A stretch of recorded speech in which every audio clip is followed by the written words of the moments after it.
That's not cool. So yesterday, appreciate y'all being here. Yesterday, uh, I was doing stuff behind the scenes because getting the second live stream to go on for the Deculturation Live channel, which turned out to be useful because the stream on Wednesday got pulled down, but it stays up on the Deculturation Live because that's not, I guess it doesn't have as many subscribers yet. So go ahead and subscribe if you'd like to see anything that might get taken down by YouTube or the live streams I eventually unlist. They will be on there. But to get that channel to actually be part of this, not even this dual stream, I guess, it takes a lot of like, I don't know, it's probably on my fault, my end, that I don't know how to make it more fluid, but I have to continuously try and reconnect the stream key. And yesterday in doing that, a portion of the stream key, like the last two, it's a long ass key, but the last two, I think, like variables appeared on screen. So I deleted that screen and then stream and restarted it.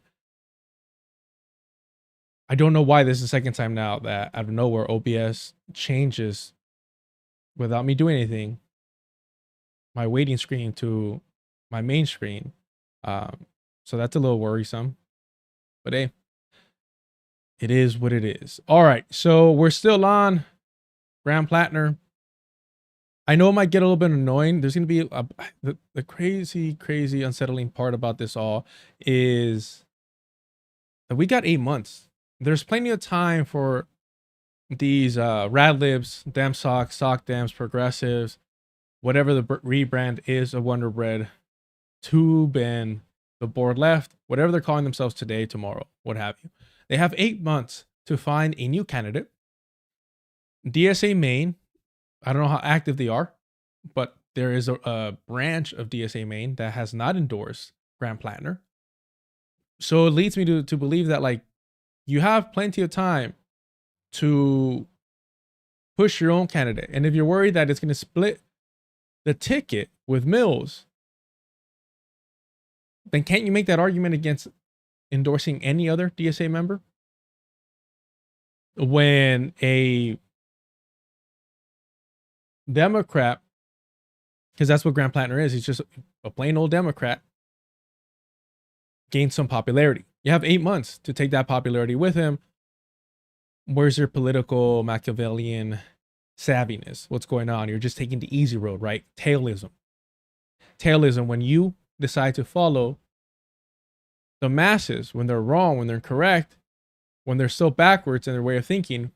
By backwards, I mean supporting a war criminal. Graham Platner is a war criminal. This is not somebody that needed to financially join the military, even though that's not a legitimate excuse. It's an understandable one. He did not need to join the military. He said it himself, his mother owned her own business since she was 18. Since she was 18, that's some white people shit. His father was a lawyer. His grandfather was a famous, wealthy architect. He did not need to join the military for a financial reason. He was not coerced or tricked into joining the military. When he was protesting against George W. Bush when he was in high school, calling for a free Palestine,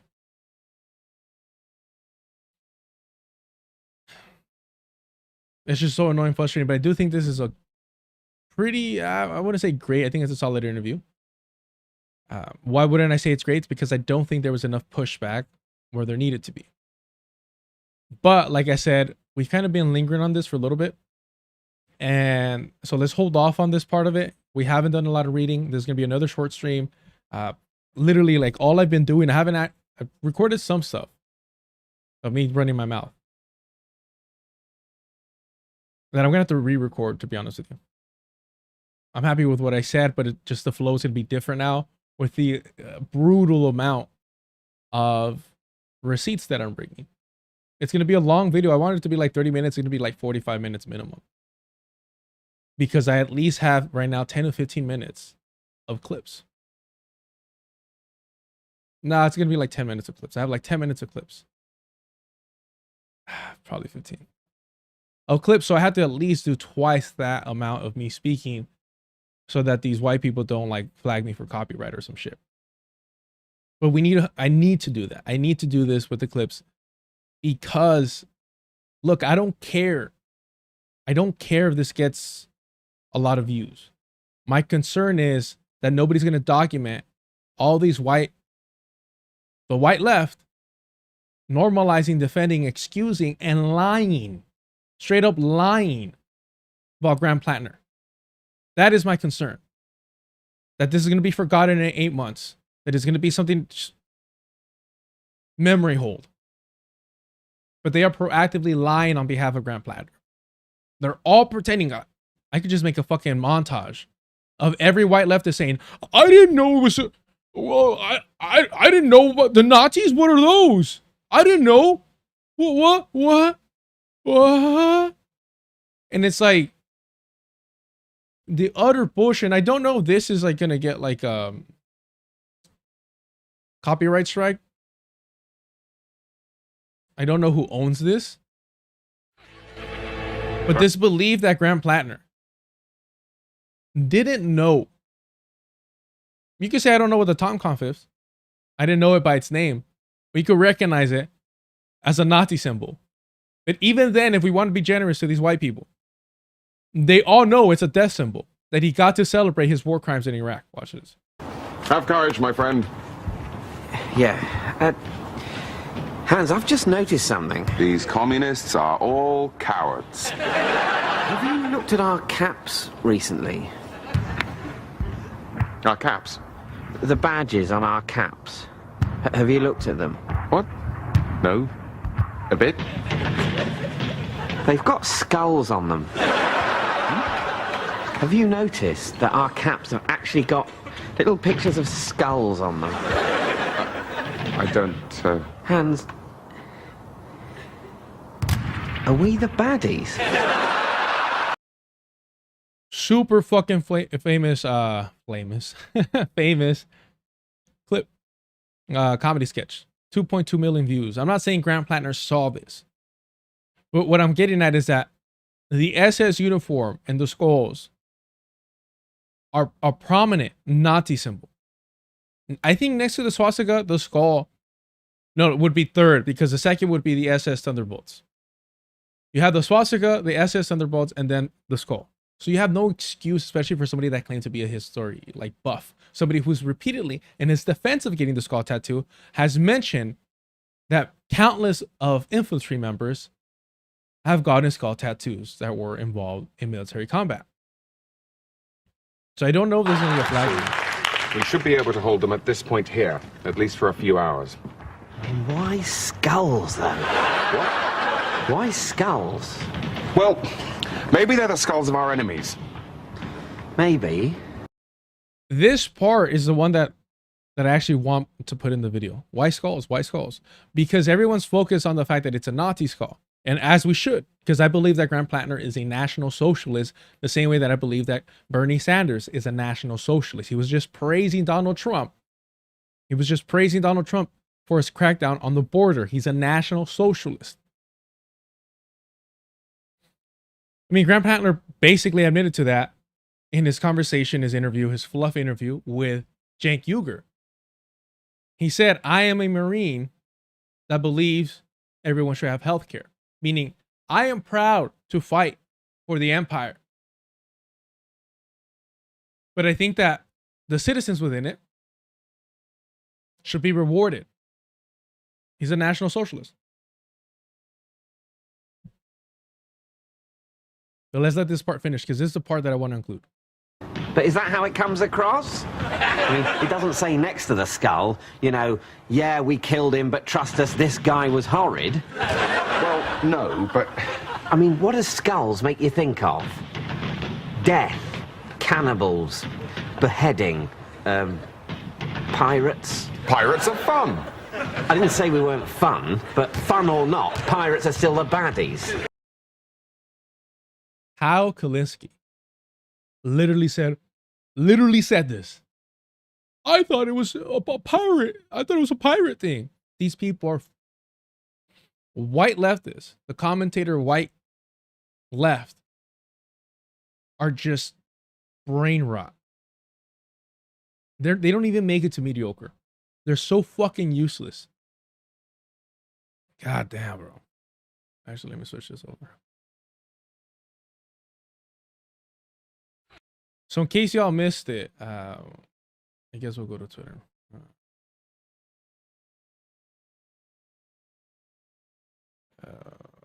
Order. I think that should do it. He was with Tim Dillon, and this is what he had to say. If you don't have any borders, then you don't have a nation, right? In a sense. So has historically the United States done well under Democrats and Republicans in protecting the border? The answer is no. Trump did a better job. I don't like Trump, but we should have a secure border, and it ain't that hard to do. Biden didn't do it. Those before him did not do it. We should have. The deporter-in-chief, Obama, those before Biden, he said, did not do it. Also, Biden took, I believe, unconstitutional actions in the border and was trying to actually pass a bill that the grand fucking wizard himself, the other Graham, that's hilarious. I've been saying Graham Platner so long that I'm forgetting the other Graham. Oh shoot, what the fuck is this was name? Republican senator or Graham?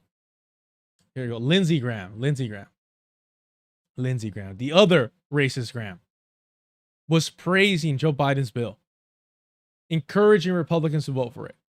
And here we have the National Socialist himself, the Zionist, the lifelong Zionist Bernie Sanders. If you don't have any praising Donald Trump. Imagine praising Donald Trump while he's kidnapping innocent fucking people.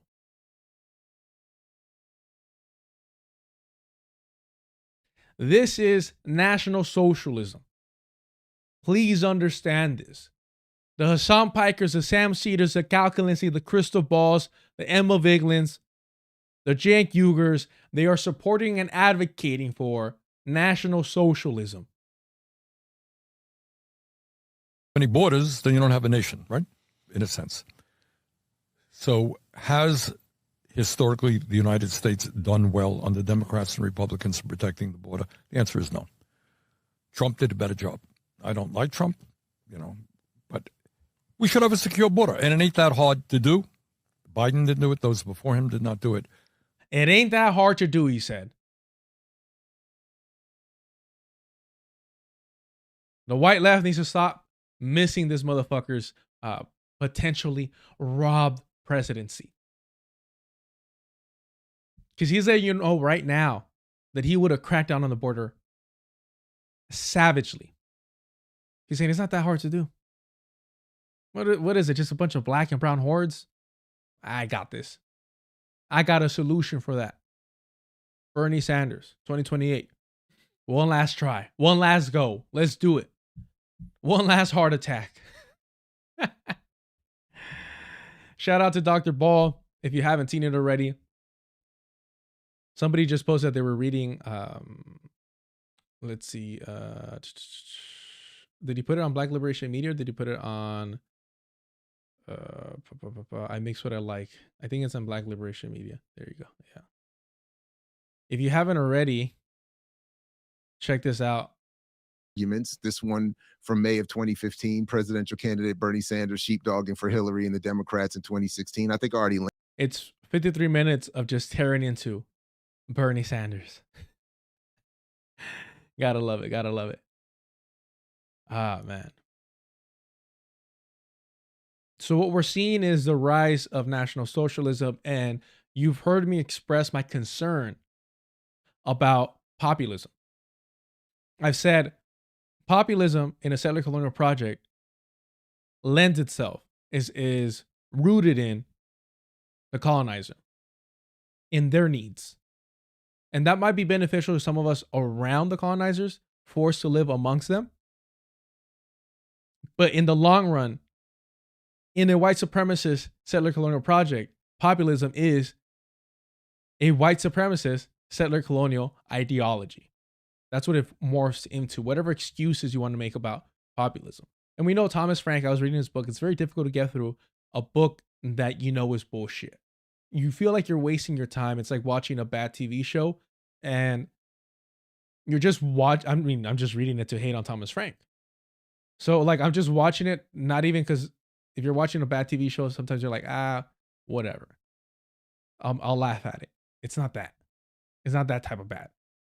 It's where I'll give you an example. I can't watch anything with Michael Pena in it when he's trying to be a serious actor because I don't think he has that ability.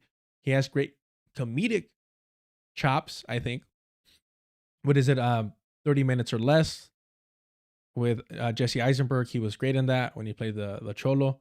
That shit was hilarious. Ant-Man, I think he has like the best moments in Ant-Man, to be honest with you. But then you see him in something like Narcos Mexico. And the only way that he can act seriously across a great actor like Diego Luna is that he has all the prosthetics messing up his face. That's what the fuck? Siri just went wild right now. So, with that in mind, populism in the settler colonial project is white supremacy. What Bernie Sanders is preaching, what he has been advocating for, what a lot of us foolishly supported, is National Socialism. And it makes perfect sense once you realize he's a fucking Zionist. Once you realize he's a fucking Zionist who, at the beginning, promoted themselves as trying to develop this socialist project, right? But it was a National Socialist project of colonization. And he loves that shit. He adores it. He has a smile on his face when he talks about the kibbutz. He just had an interview too. I doubt this is going to be harder to find, I think.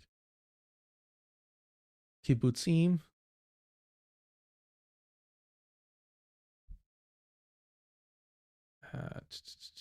He had a sit down. I think it was the same interview that he had with, in regards to Grant Platner's tattoo. I think on Axios, I want to say. Let's see. Well, let's just search that. We'll just do that on YouTube. I hate that I linked it in the show description, but no, Dr. Paul, no. Always hogging the limelight. Just kidding. What am I looking for? Bernie Sanders Axios, interview.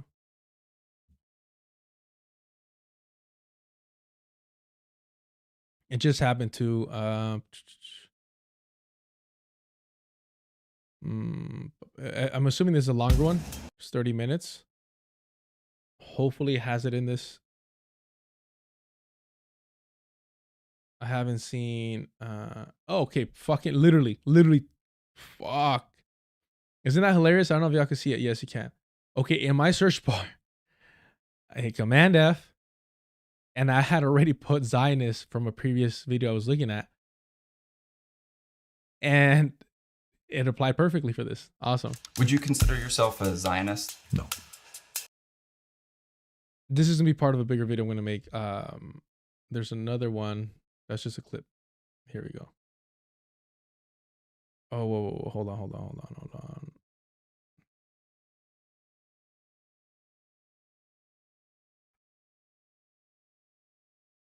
Oh, here it is. First, they do the crying.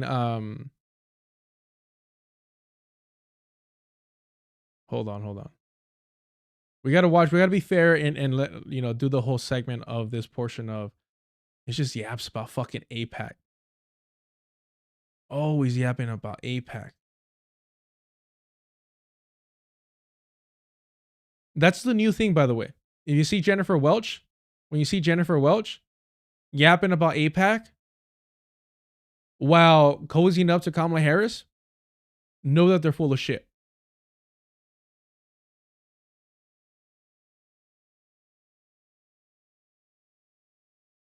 Thank you, the Hamon. You write that a lot of Democrats do not vote against Israel because they... Let's speed this up a little bit. Appreciate y'all being here. Another short stream. I got to get back to work on the Graham Platner interview. What I will say is, if you can do me a favor, go ahead and subscribe if you haven't already. Hit the like, and the notification bell if you want to know when I go live. When I get my shit together. You write that a lot of Democrats do not vote against Israel because they are scared of AIPAC. Is AIPAC part of the oligarchy? Yeah, of course they are. I mean, what makes Not the AIPAC oligarchy. unique is that they're funded by billionaires. And they not only get involved in Democratic primaries, trying to defeat progressive candidates, then afterwards they go and support Republicans. AIPAC has been successful over the years in defeating a number of strong members of Congress, progressives, who basically said what the American people, most Americans believe, in that maybe there's something wrong giving billions of dollars to the right-wing extremist Netanyahu government in Israel. Still saying a right-wing extremist Netanyahu government in Israel.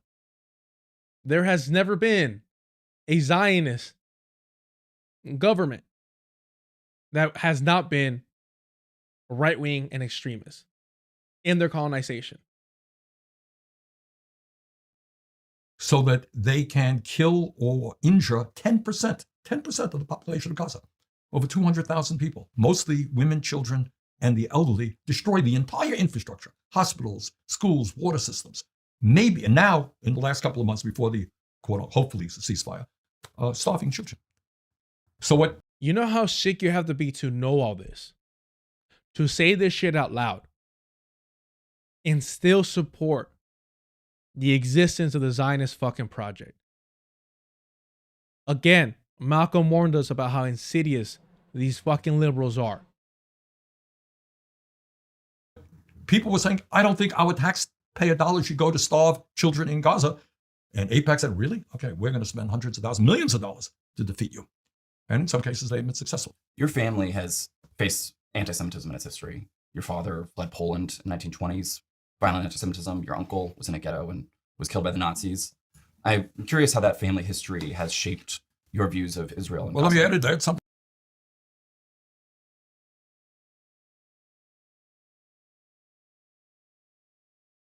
While the Zionist entity and every major Jewish institution supports the genocide, and while the Zionist entity carries out a genocide, let me ask you about being Jewish. How does it make you feel? Tell me about your feelings. Something to it. When I was a kid, I was in Israel for, I can't remember, 3 or 4 months, worked on several kibbutzim. Look how fucking happy this fucking white supremacist Zionist is to say this. Reminiscing about colonizing Palestinian land. Look at his fucking smile. Fucking disgusting individual. Your views of Israel. And well, let Gaza. me add that something to it. When I was a kid, I was in Israel for, I can't remember, 3 or 4 months, worked on several kibbutzim. Worked on several kibbutzim. Was that anti-Semitic, Emma Vigeland? Was that anti-Semitic of me? Look at his smile. I can't remember, 3 or 4 months, worked on several kibbutzim. Look at that colonizer fucking smile. To be honest, I don't think I've ever seen Bernie Sanders smile like that. I seen him laugh. Sure. But to smile like that heart, like he's heartfelt. What does Ryan Grimm, the pro-colonizer, say? What does he say? Heartened? He looks heartened. He looks like a little fucking kid. He looks like a little kid. Look at his eyes, Chico. Look at his eyes. Look at those eyes. This is repulsive. It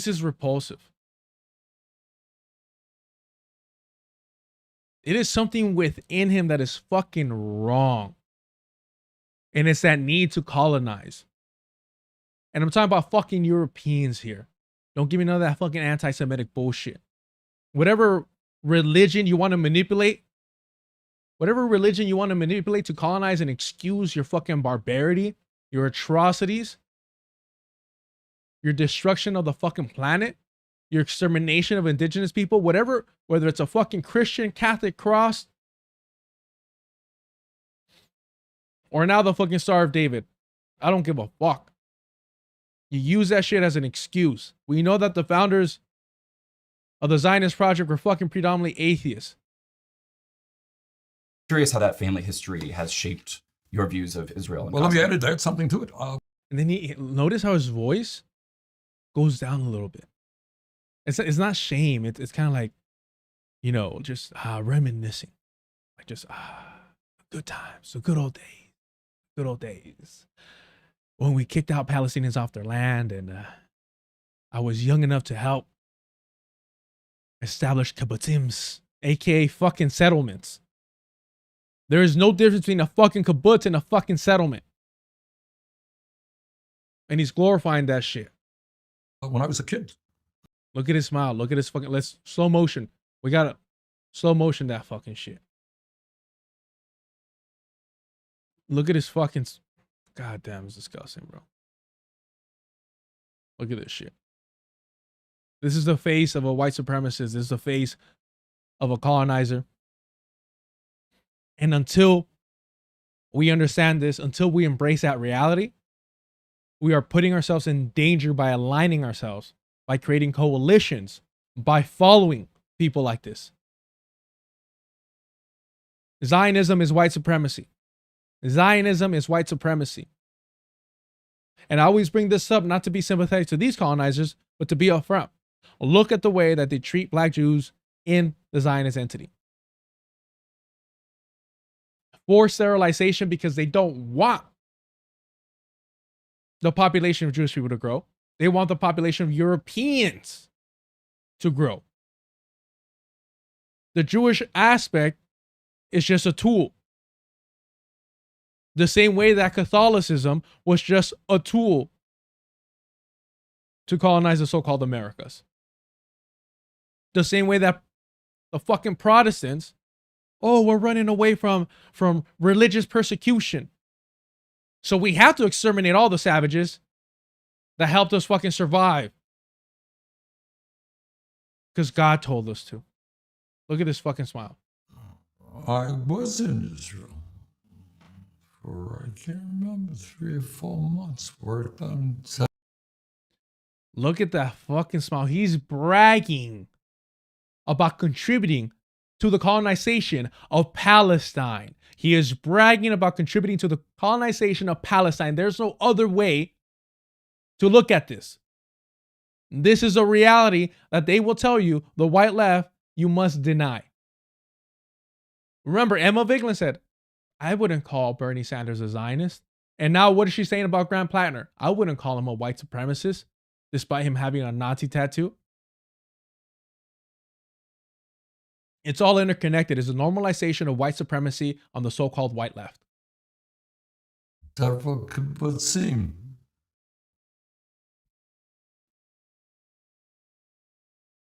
That's sick, man.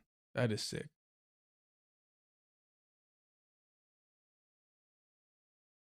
Look how his face just glows up. I was in Israel for, I can't remember, 3 or 4 months. Worked on several kibbutzim.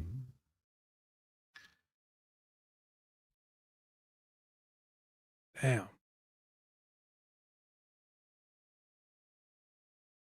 Homie said, I was proud of establishing a bunch of fucking white settlements. For, I can't remember, 3 or 4 months. Worked on several kibbutzim. Until we recognize this as white supremacy, we're just putting ourselves in danger.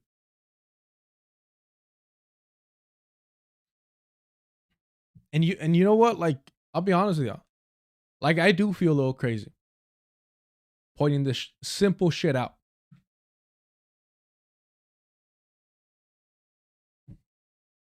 Shout out to FD Signifier. You know, I appreciate him. I think we're totally different politics in general, but I appreciate his time and putting me on. But when I spoke to him and I mentioned, and you know, he accepted this, but I only bring this up to highlight the fact that even those of us that are tapped in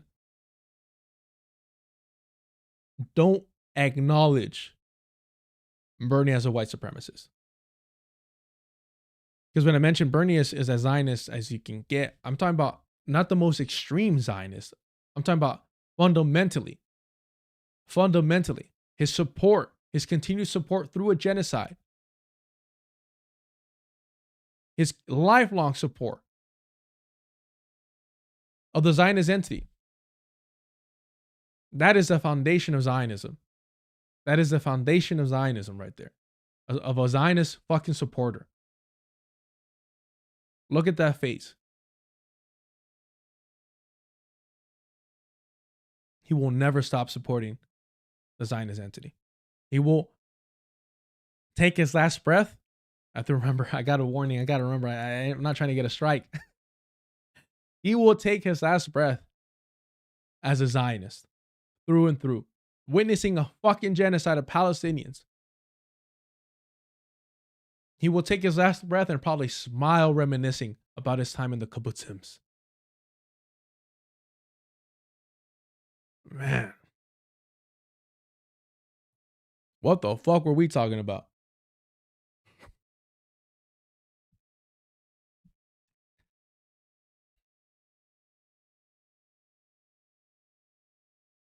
God, man, I don't understand it. Their allegiance to whiteness. And the thing too is like somebody like Hassan Piker, like it throws me off because I'm like, bro, like you grew up in Turkey. Why are you this fucking devoted to white supremacy? I just saw, I was doing a little like editing stuff, and I didn't realize that this food downplayed Grant Platner being a racist as well. That shit had me dying. Because let's see, do I have the actual timestamp for that? I think I know where it's at. Let me see.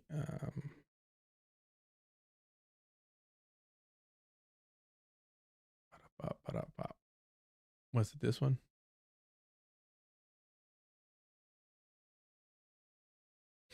Yeah, it has to be this one.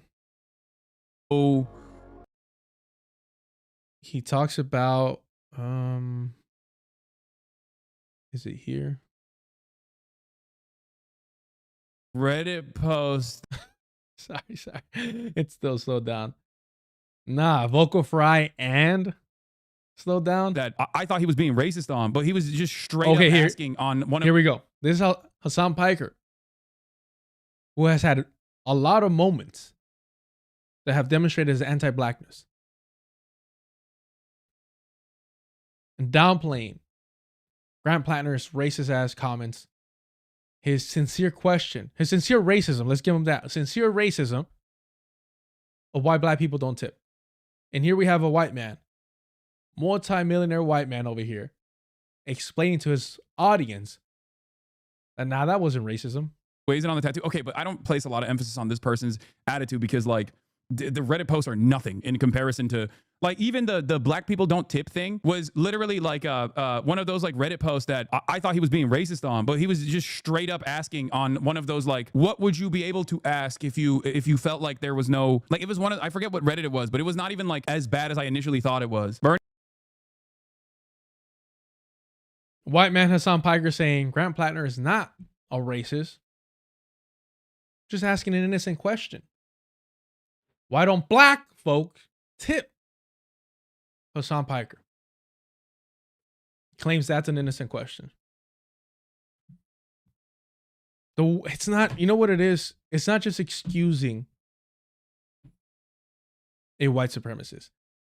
It's that they're required to make excuses for his actions, for his fucking actions. Usually what they do is just sweep it under the rug. Be like, oh, it was so long ago. Oh, it was so long ago. But you were just praising those old ass fucking Reddit comments because he was claiming to be a communist, which he has denounced. So the old Reddit comments are cool when he's pretending to be on the left. But we have to dismiss the racist ones. We have to dismiss the ones where he's literally craving to massacre, to participate in the massacre, the colonization that the U.S. carried out. Nah, this was not anti-black at all. He's letting us know what is and what isn't racism. Was literally like It wasn't that bad, he said. the Reddit posts are nothing in comparison to like even the black people don't tip thing was literally like one of those like Reddit posts that I thought he was being racist on, but he was just Look, he thought he was being racist, but then he realized the truth. straight up asking on one of those like, what would you be able to ask if you felt like there was no like it was one No what? No fucking consequences to your racist ass fucking questions. That's what it is. Now, I don't know if this person, well, no, I think this looks like it might be the main channel. Hasanabi, 1.75 million subscribers on YouTube. So this is like their main channel. He has no excuse. He has a lot of other people make money off posting clips of Hassan. Obviously good clips. So he doesn't have the excuse that, oh, that's not his channel. I think this is his main channel. So I don't know why his editor decided to chop it up like that. But I'm taking it at face value. The reason Grant Platner felt comfortable being, asking this racist ass question on here is because he was too much of a fucking coward to say that racist shit to somebody to their face. So he thought it was safe. He thought it was safe to be on Reddit and be a racist motherfucker. But Hassan dismisses that. No, it was just an innocent question. It was just an innocent question. Yeah, fucking right. And this is how you start normalizing racism within your community. He's just asking questions. Grant Platner is just asking questions. But he's not anti-black, y'all. Don't worry about it. Yeah, no. I mean, I hope the thing is the editor should be getting. Hassan's pretends to be a socialist, right? Well, it depends on the day of the week or the platform he's on. But without a doubt, it's funny how like you have a business, right? You're a socialist multimillionaire and you have a business and you have an editor, you have merchandise, and you refuse to socialize even your workplace, despite already having millions.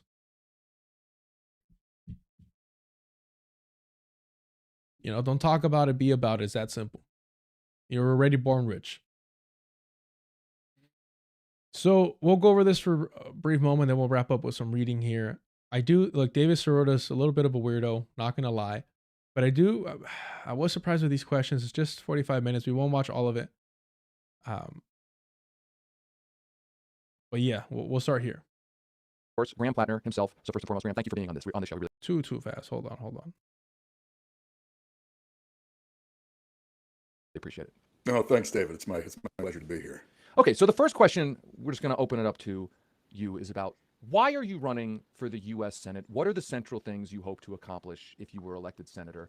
And as part of that, what do you think the central problem or problems are in American politics right now? Don't give a fuck about his fucking campaigning slogans. For folks just joining, you can post your questions, comments in the comments section of YouTube. We will try to aggregate as many of your questions as we can. To be honest, I'm surprised it came on the lever. White as fuck, so it kind of makes sense, but not that popular. Or maybe some campaign shit. They realize that there's a lot of people in Maine that read this or tune into the lever. I don't know. Before we get to those questions, one other question just to start here. Why does Susan Collins keep winning in Maine? Oh my God.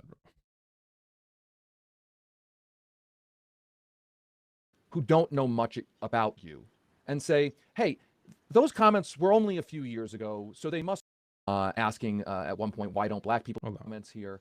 Managed to alienate a lot. And there is, she has, I think it's. I'm going to start aggregating some of the questions that we've gotten on email and in the comments here. Let's go into what you've been in the news for of late.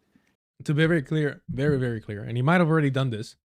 conveniently when he hoarded enough wealth, millions to be exact. But Hassan editors should not have a like standard as like paycheck. They should be getting a percentage of collectively of what Hassan makes streaming. It's that simple. They should have a fair, I would say, equal percentage, but hey, who the fuck am I? I do believe that it's more work to be an editor than to bite your nails on stream for 6 hours. In some comments on Reddit, you did, as you admitted, a lot of shit posting, as you call it. And anybody who's been on the internet knows what shit posting is. I certainly know what shit posting is. So my apologies. Their audio is horrible. Whenever David Sirota speaks, it's super fucking low. And then when Graham Platner speaks, and it's not because of his manly ass fucking voice, it's because the audio fucking sucks and they don't have that shit balanced out. At some points, you used anti-gay slurs, downplaying sexual harassment in the military, asking at one point, why don't black people tip? One post implied that rural Mainers are stupid or racist. You have apologized for these posts. Honestly, that's my favorite post.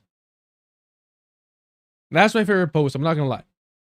Well, maybe second favorite. The first one is the Small Wars comment. But I guess that's my second favorite one. And here's why. White people, white leftists are always going to dismiss anti-black racism. Sam Cedar is an anti-black racist. They're always going to dismiss it. So that's a given. We knew they weren't going to give a fuck about that. We knew they were going to make that an excuse. But here's the thing.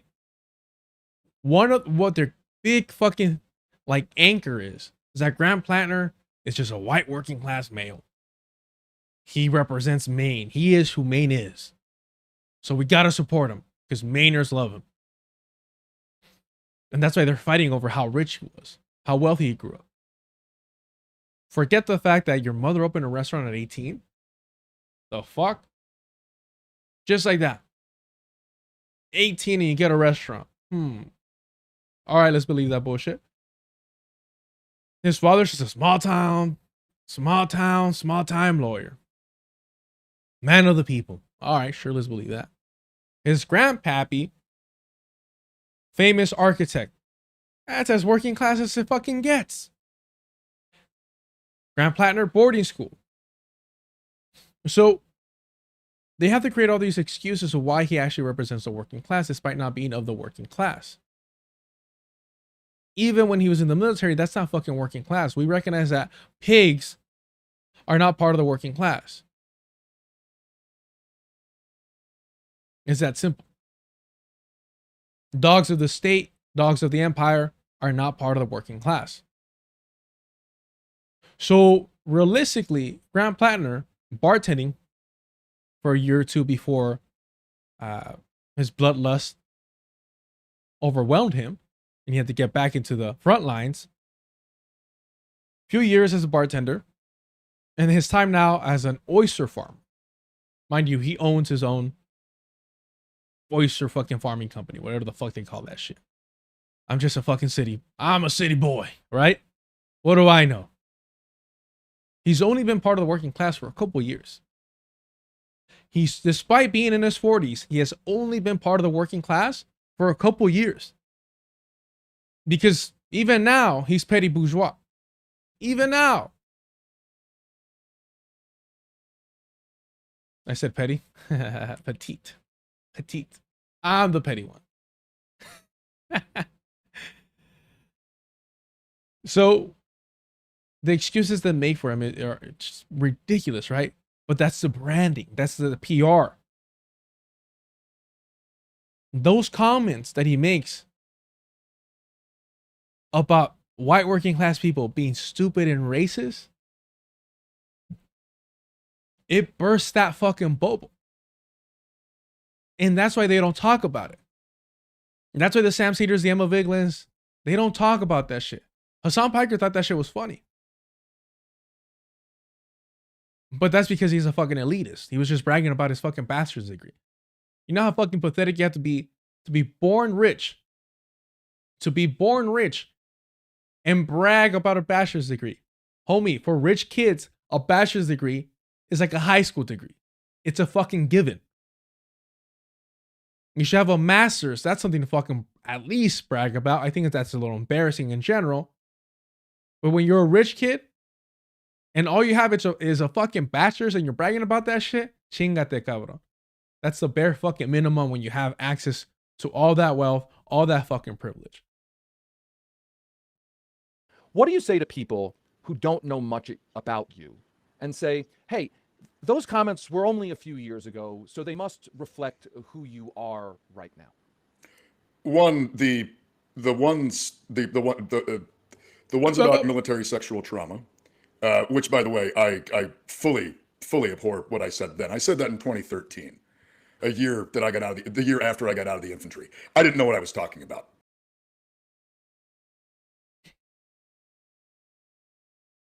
Just to be clear, because they're solely focused on women who decide to be part of the war machine, right?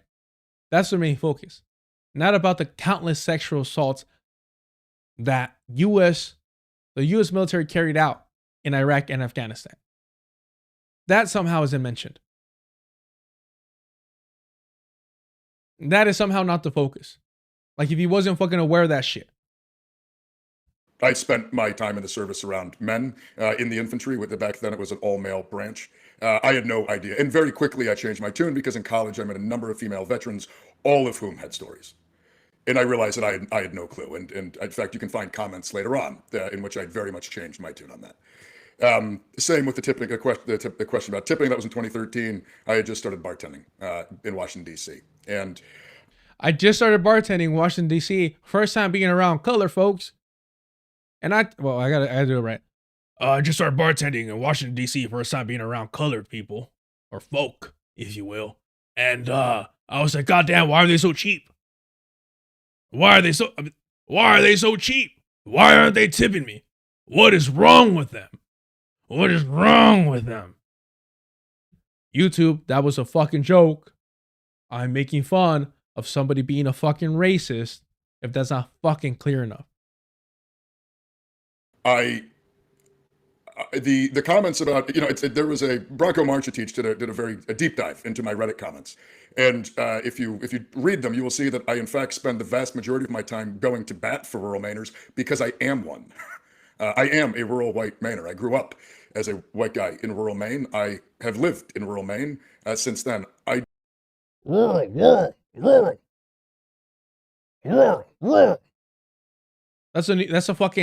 That's the white man's car. That's the white man's car. Rural. Rural. Hey, you're being homophobic. Rural. Hey, excuse me, you're being racist. Rural. Hey, excuse me, maybe you shouldn't like repeatedly enlist in the war machine. Rural. Rural. Rural. It's like they're fucking barking, bro. That's their fucking bark. Roar! Roar! That's all they know how to fucking say. Anytime you try holding these fuckers accountable, roar! Roar!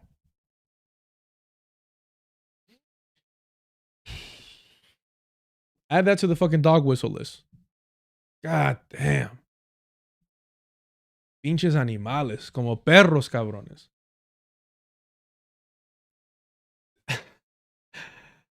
Look, you could live in a small town. I'm just a small town boy. And you could still be wealthy. You could still be affluent. But because you say rural, suddenly everyone's forced to picture and imagine working class, that you were struggling, when we know that he wasn't. He chose to join the war machine despite knowing the truth of it. Not out of necessity. Out of want. The same way that he redeployed, re-enlisted. He wanted that shit. He wanted it. And guess what? It's not like he's like, oh, I'm going to climb the ranks, get high up there and get behind a desk or be comfortable, be safe. Nah, he's like, no, I want to be in the front lines. I want to be the one that pulls the trigger. Grant Platner, this is his mentality. And he does not regret that. He regrets that it was for nothing He regrets that it was economically not sound. But he does not regret the violence that he inflicted upon the people of Iraq and Afghanistan. Otherwise, he would have gotten that tattoo covered up. Because even if you want to remove the Nazi symbolism, which it's a Nazi fucking symbol, you can't remove it. But hey, we always have to bend over backwards for fucking white people and the reality that they try to create. He still got that tattoo to honor his war crimes in Iraq. Still got those tattoos to honor his fucking war crimes in Iraq. I don't think.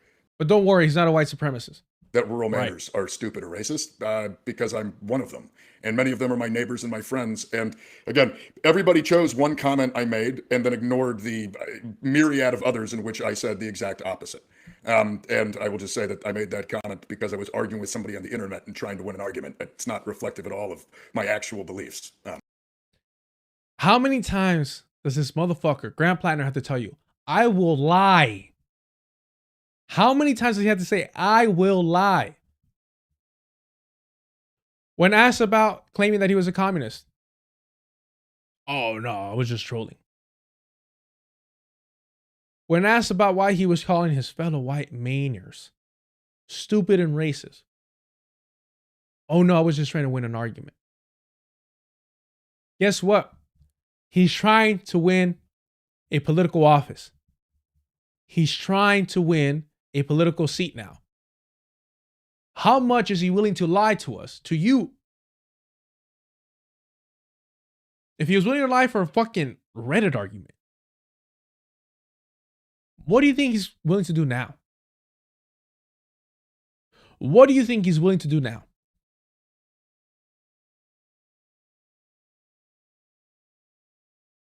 Ask yourself that. If he's confessing to lying online to win an argument, what is he willing to do to win Maine? This shit's so fucking simple to me. This shit is so fucking simple to me. So I don't think I'm bringing you anything profound. I don't think I'm that fucking guy. I really don't. I really do view myself as somebody just talking shit who hopes that I'm not fucking insane and other people see reality the way that I do. But the reality that I'm describing is so fucking basic and simple and obscene and upfront that sometimes it feels like a waste of time, to be honest with you. Because how is this not understood by everyone? And I'm not saying that in an arrogant way. I'm not saying that like, we're not talking about some high level ass shit here. We're talking about somebody who's admitting repeatedly to lying online to win fucking debates. And we expect him to be honest now? We expect him to be telling us the truth today? When he's about to obtain power? Imagine, he was lying to get the rush of owning somebody online. Imagine the rush of having political power that this man who repeatedly chose to be in the front lines of war, of invading Iraq and Afghanistan. Imagine the rush he's going to feel when he says, I got away with it. I'm assuming it's the same rush he felt whenever he took off his shirt and had his Nazi Totenkopf tattoo, and he knew nobody would approach him, nobody would question him, nobody would push back on that. Stop acting like you would have rolled up on that motherfucker. If you were on your own, fuck no. If you were with your family, your loved ones, you cross the fucking street. If you're with the homies. All right. Yeah. Also on Reddit, you wrote that if people, quote, expect to fight fascism without a good semi-automatic rifle, they ought to do some reading of history. In another, you said an armed work. That one too is pretty good. Calling for armed resistance against fascism and questioning or telling those who question that they have to read history. And you expect this motherfucker not to have known the third most famous Nazi symbol. The swastika, 1. SS Thunderbolts, 2. The cross and bone from also a fucking SS being 3. Working class is a requirement for economic justice. Now, I want to ask a question about, and people are sending us questions about this, who are concerned about rising political violence and the rhetoric of political violence. And I want to try to get at what you meant by those comments. And a question of, do you still believe them? And I ask that question knowing that you hear that kind of rhetoric, by the way. That is not infrequent rhetoric that you hear from conservative politicians either. So I'm just curious, like, explain those comments to us. One, I'll just say that at the time I made those comments, it was around 2020. I had just I got back from my last deployment to Afghanistan in 2018. Bro. Oh, that was 10 years ago. That was 12 years ago. That was 15 years ago. That was 5 years ago. Why are you holding me accountable to things that happened in the past? Didn't he just get his Nazi tattoo covered like weeks ago? Or days, I guess, technically days ago. The way that this man tries to subtly dodge accountability while also claiming that he's holding himself accountable is so fucking pathetic. So fucking pathetic. In his original interview with Pod Save America, he said that most of those Reddit rants that he did them when he was drunk. He was drunk posting. Which is hilarious. It's a hilarious excuse because what do we say about drunk people, y'all? What do we say about drunk people? Los borrachos te dicen la verdad. Drunk people will tell you the truth. And at the end of that deployment, it was quick. It was only 6 months. I was working for the State Department. I was on the ambassador to Afghanistan security detail. I love this too. It was only 6 months. He was only a security guard, or I think he said he was also a driver. Let's say he's a chaperone, bodyguard, whatever. I only did it for 6 months. Yeah, after like a fucking decade in the military, though. If anything, you probably needed a little bit more money to start your fucking business. And you're like, all right, I'll just do 6 months. I'll get in, I'll get out. I'll cash in and I'll cash out. That is that not fucking obvious too? Is that not obvious? This whole idea of like, oh, I went there and I was part of the State Department's security team. And that was the straw that broke the camel's back. That was it. Not the front lines, not watching your homies get fucking taken out. That was it. Utter fucking bullshit. He cashed in and he cashed out. That's what it was. Immediately starts his own fucking business afterwards, after being a mercenary. Bro, like, how fucking stupid are people? How stupid are people? Of course, it was a money grab. That's what being a mercenary is. A money grab. I was a driver. I hadn't been in Afghanistan in 7 years, and I was in Kabul at the embassy, and I saw everything from the 1,000 or the 30,000 foot view, and I realized it was all for nothing. Nobody had any good ideas. It was all a waste. This whole thing that I was already disillusioned about the war. I was already pretty convinced that we were going to lose the war, but to go back 7 years after my last trip and realize that nothing had changed, no new ideas. The whole thing was a scam. This is how nothing he says adds up. Nothing he says adds up. 7 fucking years. 7 years. He ran out of money, y'all.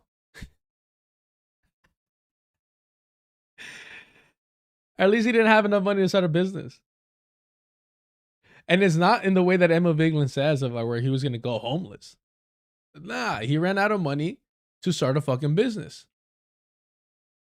That's what it was. It wasn't out of need. It was out of want.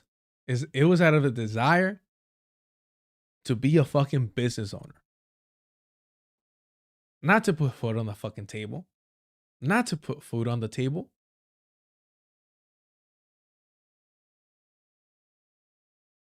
Imagine claiming, oh yeah, I was done with it. After I left the army, I was done with it. And then he's claiming 7 years. And within all that time, you're like, let's do it again, brother. Gilbert. We could do it again, brother. For those that you don't know. Let's see. Let's see if I can find it. Let's see if I can find it. Fucking love MMA. Are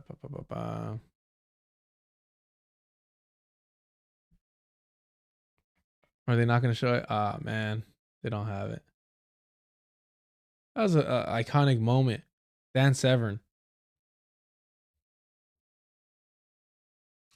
No, it wasn't Dan Severn. Oh, shoot. It wasn't Dan Severn. It was Don Fry that said it. Is it the eye gouge?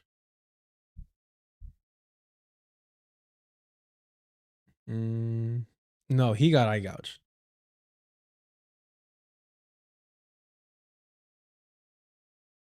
Gone for 4 years, and the neck and the leg injuries from pro wrestling had taken a toll on me. I wasn't the same fighter I was in Pride as I was in the UFC. Look, this fight is hard to watch, mainly because Gilbert is a notoriously dirty fighter, and after repeatedly eye gouging the Predator, the fight was ruled a DQ. And squinting through his gouged eyes, the man that Don Fry is said this. Gilbert's all down. We can do it again, brother. We can do it again. The guy could have left Don blind, but Don is a fighter to his core, which in many ways is admirable, but in others is to his detriment. Gone for 4 years, and I was misremembering how he said it, but I love that.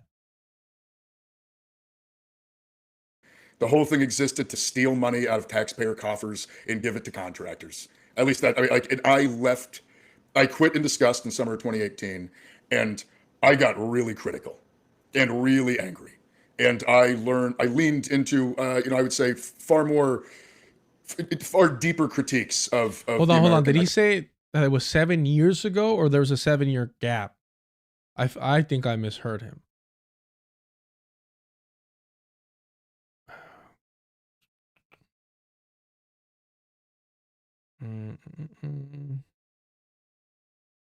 No, he says, but to go back 7 years after my last trip. Okay. It just happens to be 7 years since he stopped being a mercenary. All right. Economic establishment and of like the security apparatus in this country in summer of 2018, and I got really critical. And yeah, because 2018 was also 7 years ago. 777. Whoa, he's anyhow really angry, and I leaned into I would say far deeper critiques of the American economic establishment and of like the security apparatus in this country. And so for a number of years there, I was like, I very much was a burn it all down kind of person. But there was an irony that like that kind of total disillusionment made me quit, move back to my hometown and become an oyster farmer and kind of check out. I mean, I didn't want to be engaged anymore. I just wanted to be done with all of this stuff. I'd given up. And it was in the checking out where I got really involved at the local level, on the planning board as the harbor master, in community organizing. And I just completely rebuilt my hope because I realized that a whole bunch of people around me, all my neighbors. You know that he was recruited, right? I don't know if we covered this, but Graham Platner was recruited. I think it might be easier to find on Twitter, unfortunately.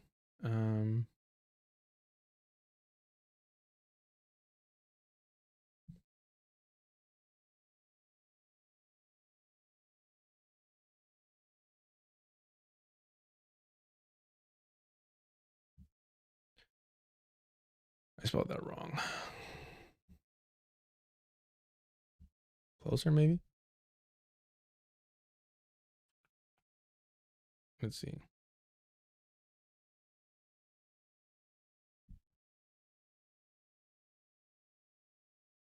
I guess I spelled it right. The fuck?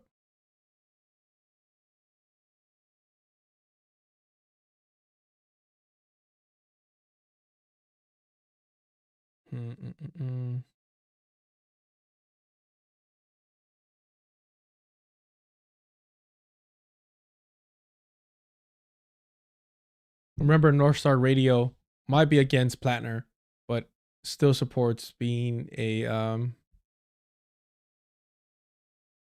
still supports the colonization here.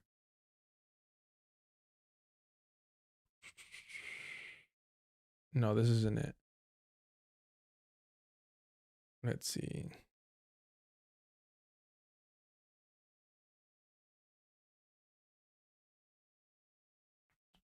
Yeah, I'm not gonna find it, but he was recruited by a.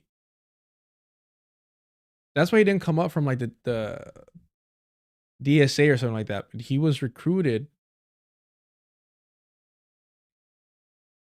by like a left wing agency. Let's see. Let's try it one more time.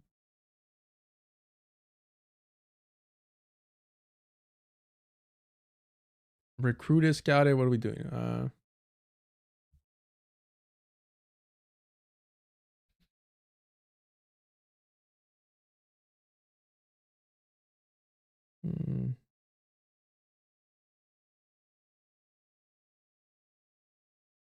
Is it in this one?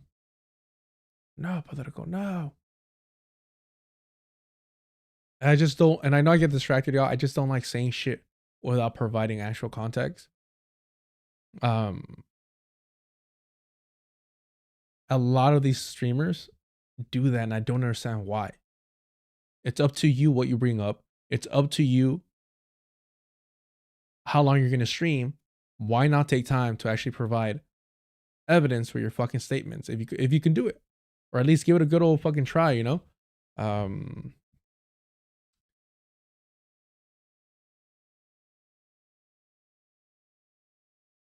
The main race is the heart of the Democratic Party, uphill the Senate. Need to flip 4 seats to where they confidently fallen short. Indications, legitimate contender. Mills has plenty of fans inside the Senate Democratic Caucus.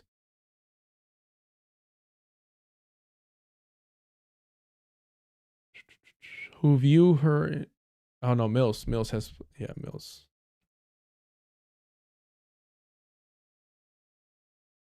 Shoot, there's a statement, and I'll have to find it some other time.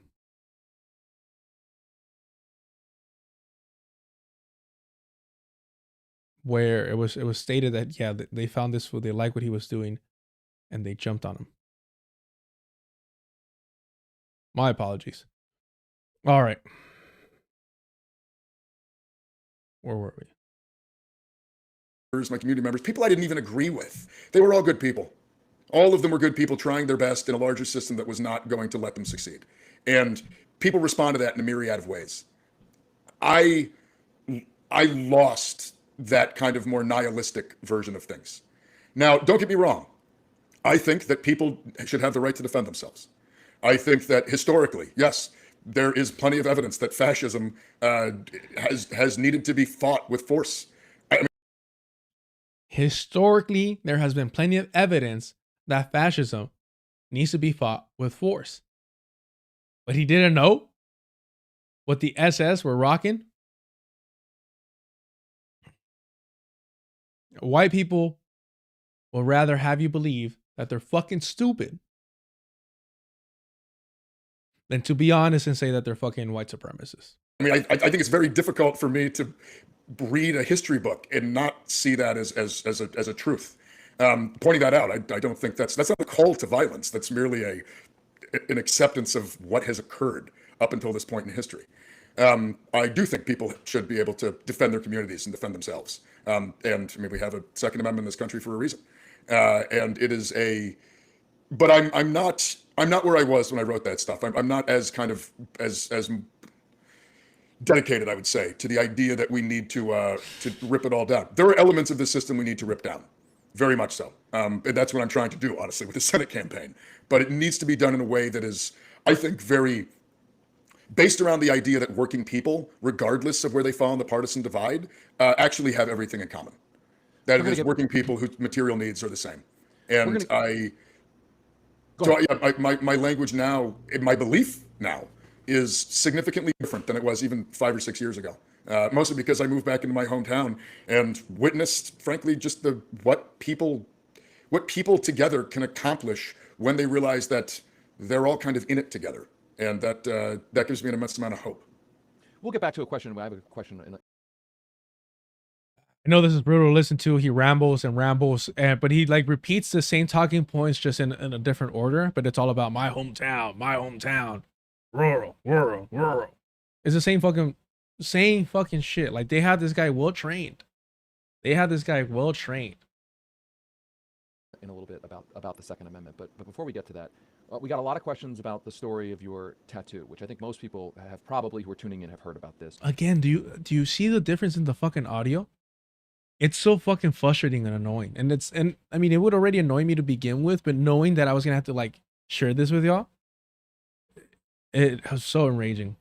But for those who didn't, you got a tattoo in 2007 that resembles a Nazi symbol. You said it was a drunken night out in Croatia when you were serving in the military, and that you didn't know it was a Nazi symbol.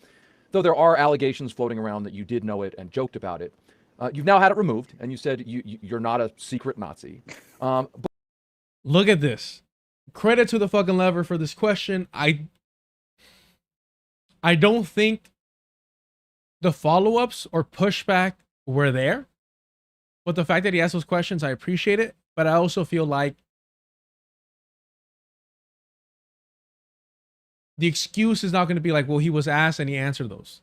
It's like, yeah, but there was no pushback to it. There was no pressure applied to his lame ass weak responses. And we're going to see how he rambles, like just absolute rambles when he's questioned about the small wars. How he was so bloodthirsty that he wanted to go back in time and participate in small wars. He did not say World War II because he's a fucking coward.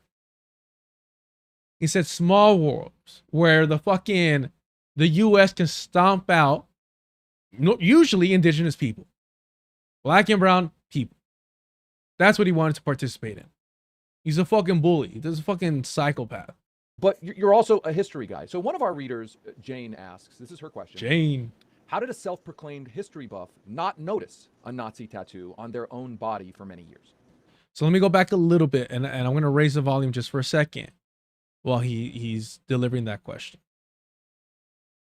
Let's do, let's do it. Because once Graham Platner speaks, it's going to like be super fucking loud. A history guy. So one of our readers, Jane, asks, this is her question. How did a self-proclaimed history buff not notice a Nazi tattoo on their own body for many years? Then I'll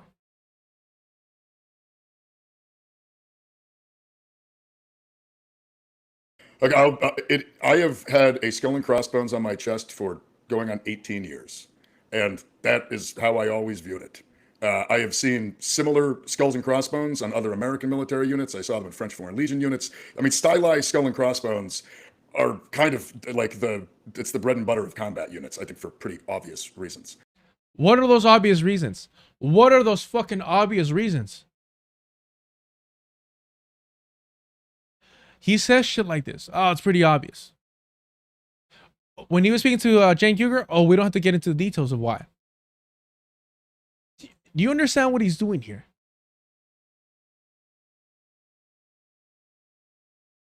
The reason why he doesn't want to get into the details of that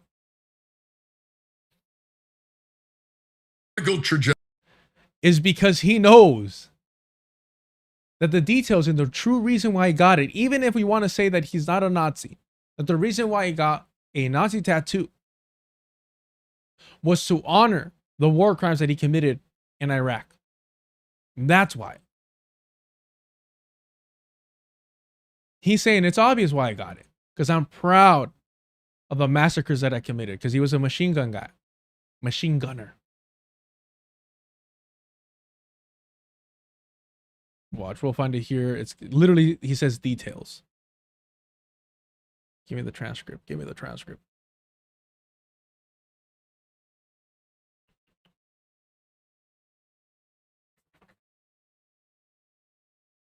Okay.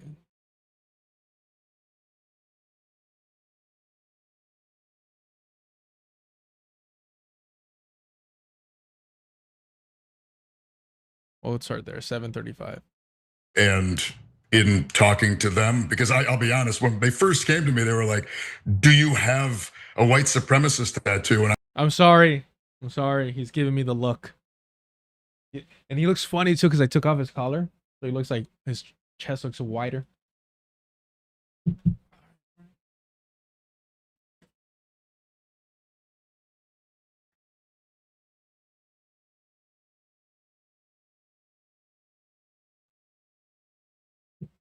He'll just stand in front of the door when he wants to get out. Or if you're somewhere, he'll stand in front of a door if he wants to go outside. And he looks at you like, get the fuck up and open that door. It's like, doorman, do your goddamn job. All right, let's go back a little bit. Let's go back a little bit. My apologies. do you have a white supremacist tattoo? And I laughed. I was like, what? Of course, that's insane. It's like, What? You're local, man. What? Me? Multiple tours in Afghanistan, Iraq, and mercenary? A Nazi tattoo? Get out of here. Bella. antithetical to my politics. And then, obviously I have a skull and crossbones tattoo, and stylized skull and crossbones tattoos are very popular amongst combat units of all kinds across history and in the modern world. That's why I got a skull and crossbones, because I was a machine gunner. I don't think we have to get into details as to why that makes sense. We don't have to get into the details of why that makes sense for a machine gunner to get across a skull and crossbones tattoo. Well, the details, the obvious aspect of this is that he is proud of the war crimes that he committed. So proud, it's like, fuck it. I'm going to get a Nazi tattoo. Part of me is getting to the point where I don't think he gives a fuck that it's a Nazi tattoo. I think what he cares about is the death and destruction that the SS brought. That's what it is.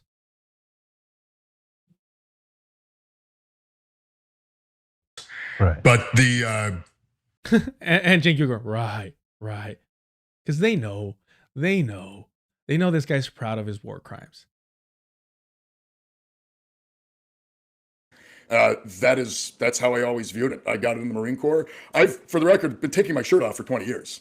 I went to college. I went to the gym. I went to the beach. I have danced in front of my extended family at weddings with my shirt off. I mean, if I thought that this thing was this obvious white supremacist or neo-Nazi symbol, I would not have done that. I've just been going through my life taking pictures. Is this motherfucker Bert Kreischer? Is Grant Platner Bert Kreischer? Is that what he's trying to claim here? That he just takes off his shirt anywhere and at all times? Like he's that fucking annoying white dude? Because that's not how he presents himself. They keep saying this shit oh, well, it wasn't a secret. What do you mean it wasn't a secret? They had to get ahead of Oppo research. Why is it that we're only seeing this video of him at a wedding with the tattoo? Why, if he was so prominently just showing off his fucking chest, sabe bien mamado el güey, that he was just showing off his chest all the time, why haven't we seen a bunch of other photos of Grant Platner's Totenkopf tattoo?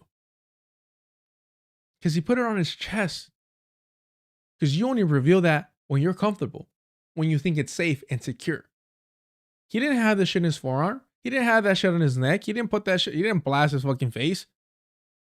He had it on his chest. How often are you fucking shirtless? How often are you fucking shirtless? He's acting like he has it on his fucking forearm.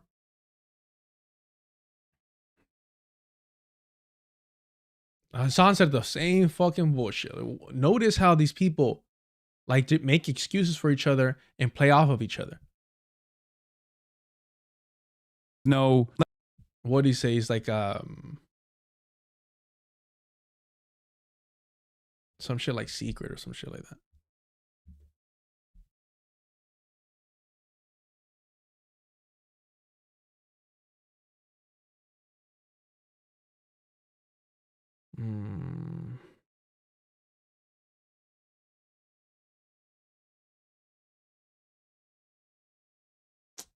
Okay, well, it's gonna be near there, anyways.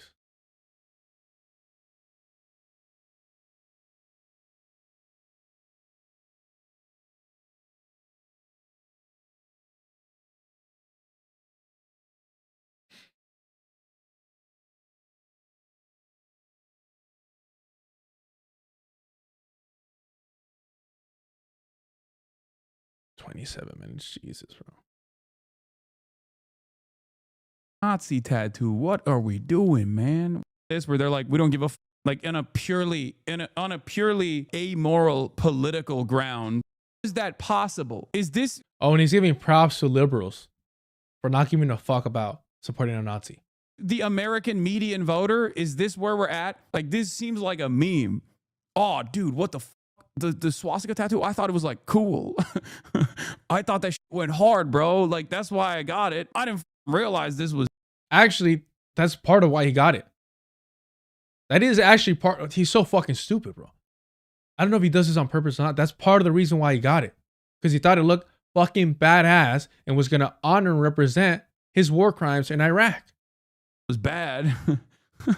Like, how? In some ways, I like that. In a weird way, I like the Democrats are like experiencing some kind of like discipline on this, where they're like, we don't give a like on a purely amoral political ground, on a purely amoral, like, we're playing politics, who gives a style attitude. It's not bad, but I don't. He hit his power level, or he's just that stupid.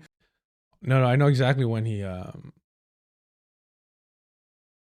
pulls it up. It's right after this. No, the tattoo.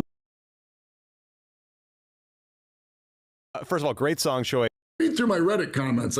Track record are because he was going too hard. Marine machine gunner goes into Blackwater in 2018, drops out 6 months in. I'm Janet Mills. I'm a mostly just held internally in the family as. Didn't even realize that he had a Saturday. Like his sister. Do people in neo-Nazi tattoo on a poll? We need to run this poll on These Russians. Knife in the mouth. Like, even that exact opposite things that a Nazi would say. Well, don't like Nazis. Even Americans who have identical opinions to Nazis don't like Nazis. I can't stress this enough. This is precisely the reason why Nazis will, quote unquote, hide their power level. Hold on. It's right here. My apologies.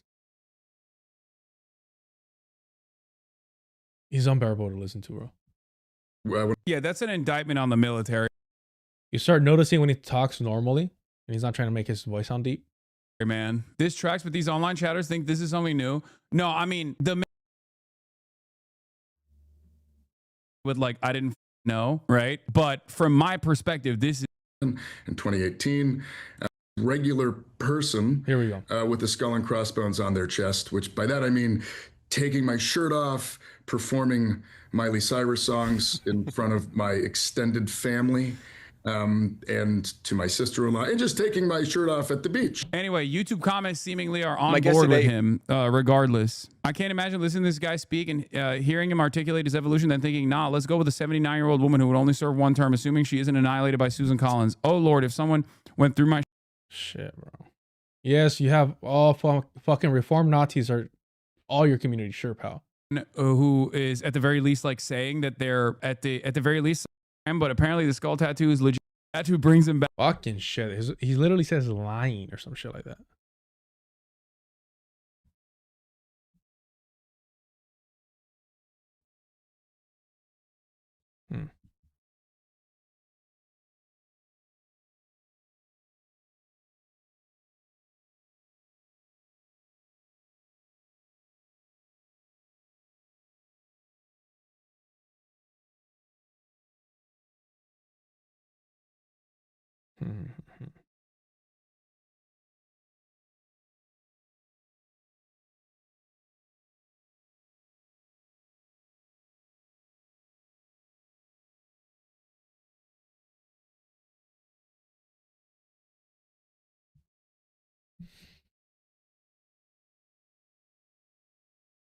Yeah, I know it's a little dead air right now, but I want to make sure to grab this.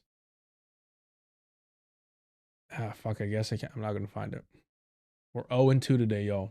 Because I wasn't trying to hide anything. Honestly, I don't know what else to say on it. I just, it's been there for 18 years. Nobody ever brought it up. I went through multiple security clearances. I got screened for hate tattoos when I rejoined the army and when I got a clearance to work for the State Department. It's just never, it's like. I gotta find it. It's gonna bother me. It's gonna bother me. Let's see. I got multiple. No, like it was one of A42 is one.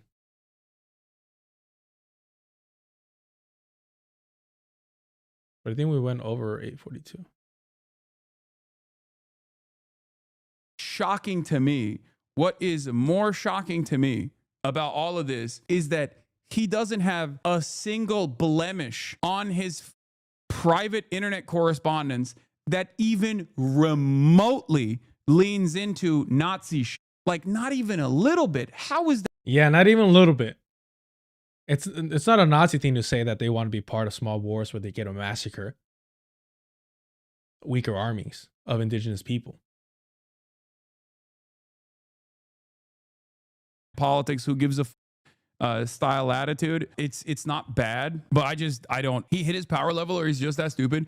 Brother, no one hides their power level like that, because getting a tattoo like that is the opposite of hiding your power level. A guy that has this tattoo, that has this background. He's so fucking stupid. He got it on his fucking chest. He got it on his fucking chest. He was not advertising this shit. Is it at 1518? I would say a lifelong opponent. This is the craziest part about this, is that it's not like, that's not a lie, man. Well, I am not a secret Nazi is also a little bit of a lie, because when you get a totem cloth on your chest, it's not a secret. He's so fucking stupid. He's claiming that getting a Totenkopf tattoo is not a secret. And he thinks he's making like a smart point. Again, how often are you shirtless? Why is it that the only thing that we've seen, the only video that we've seen of Grant Platner's Nazi fucking tattoo is when he was at a family wedding? If he was taking off his shirt so fucking much, he was fucking Bert Kreischer of the military over here. The Bert Kreischer of Maine. Why is it that this motherfucker, we're not seeing a bunch of fucking photos of him shirtless? Power level, they're so fucking stupid, these terminally online people. Well, here I go explaining it. So what does it say about me? What these fucking people mean by power level is like your knowledge and understanding and ideological position.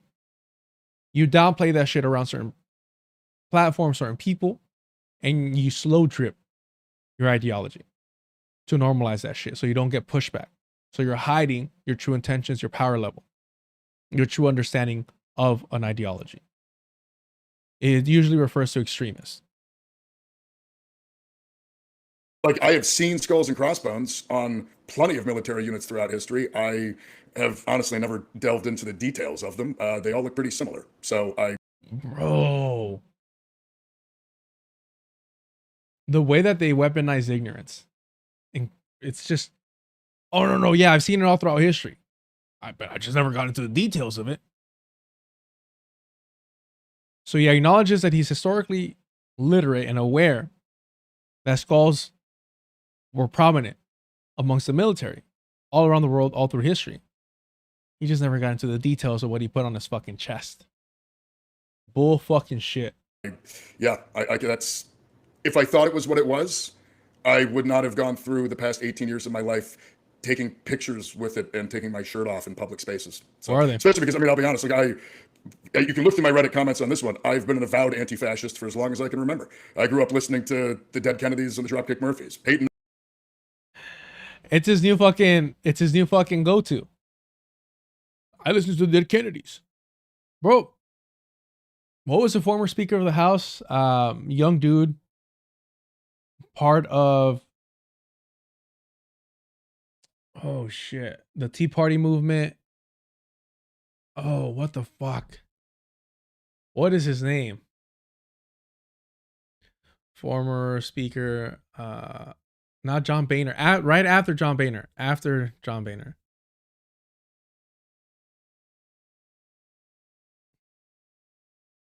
Young guy. He was gonna. Oh, Paul Ryan. Yeah, he was gonna be vice president too, right? Paul Ryan. Fucking white ass name. This fool. Because he debated against Biden, right? Was that who it was?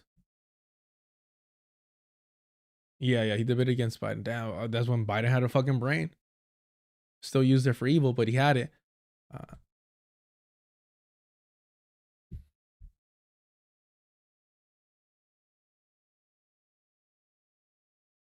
Let's see if this is a paywall. Of course, it might be.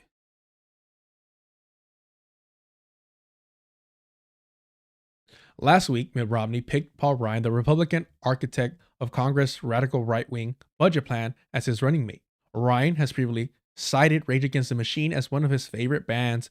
Rage guitarist Tom Morello responds in his exclusive op-ed in this. Paul Ryan's love of Rage Against the Machine is amusing because he is the embodiment of the machine that our music has been raging against for 2 decades. Charles Manson loved the Beatles but didn't understand them. Governor Chris Christie loves Bruce Springsteen but doesn't understand him. And Paul Ryan is clueless about his favorite band, Rage Against the Machine.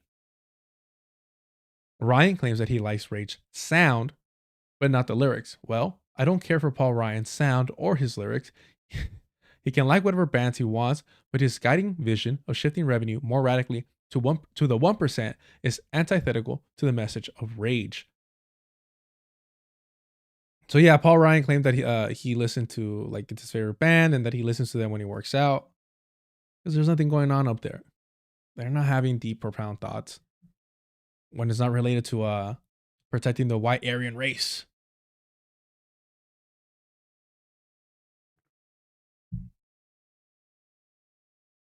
So he's busting up Paul Ryan. How can I be a fascist? Ignore the chest tattoo, the Nazi chest tattoo, and look at my fucking playlist.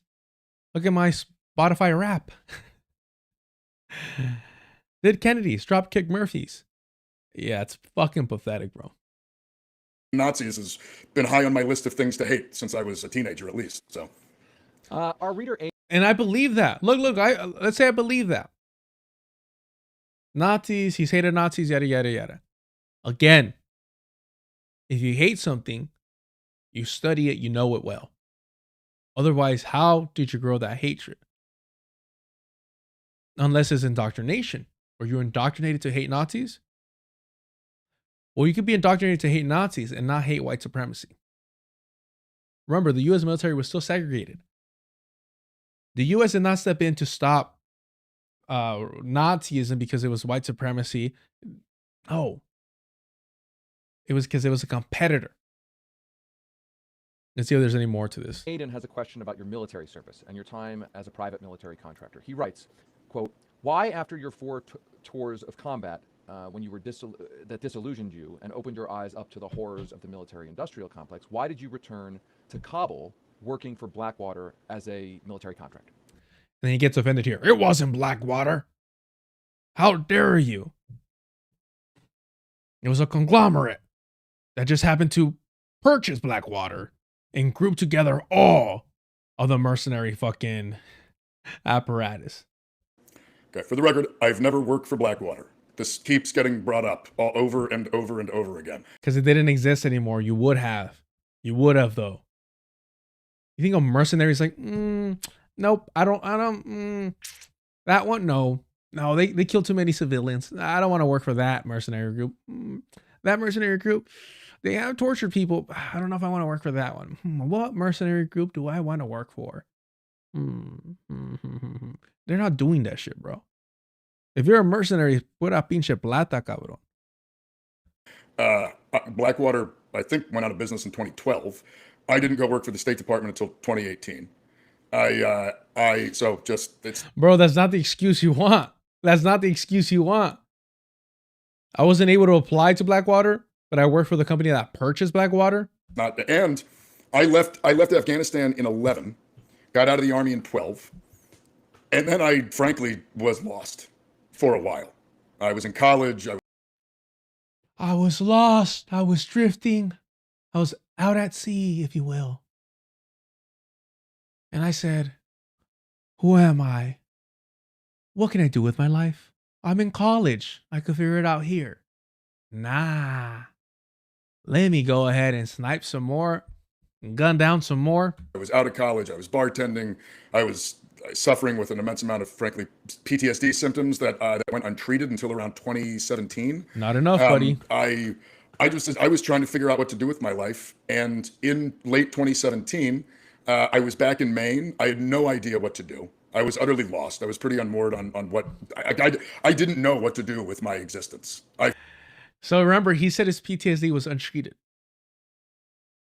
Motherfucker got his PTSD, started to get it treated. And he's like, sent me back. Sent me back. Go to therapy so that it could help you out so you go back and collect some cash. Coddled is embarrassing. Less than 6 months, and I quit in disgust because that was whatever disillusionment I had.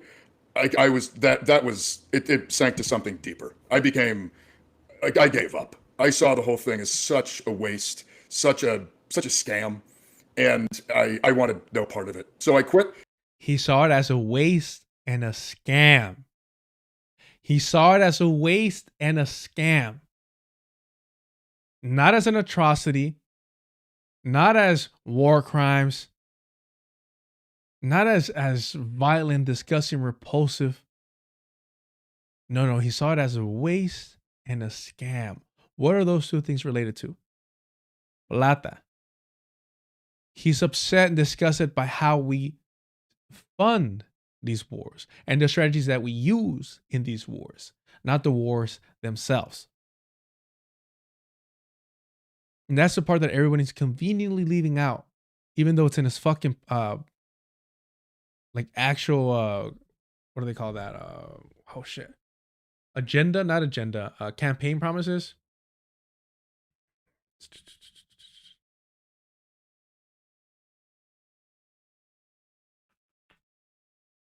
Let's go to his website, his platform.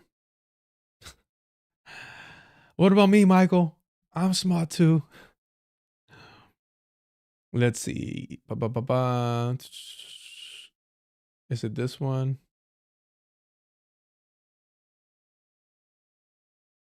He also advocates for better payment of fucking the military personnel. Where is it?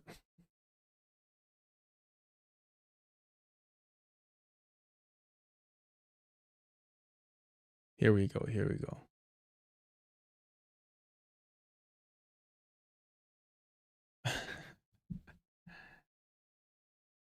Also, everybody else is like hyping him up for calling it a genocide.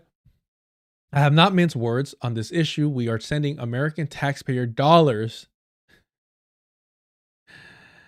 to underwrite the starvation of Gaza in what can only be accurately described as a genocide. I stand with all people seeking peace, democracy, and self-determination. But it's all people, all people.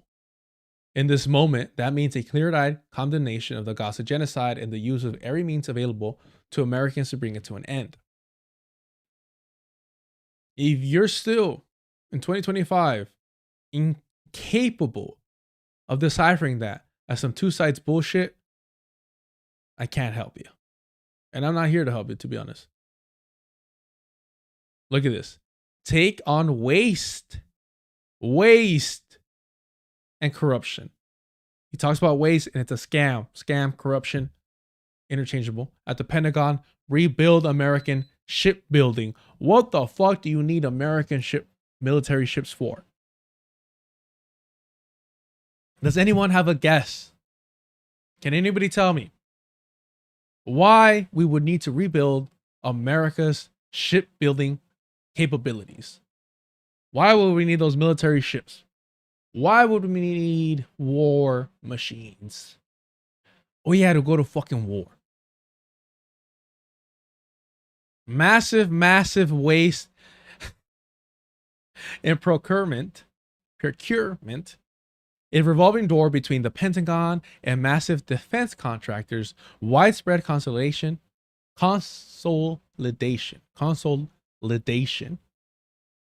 encouraged by deliberate government policy to the point where competition has virtually disappeared in many vital areas.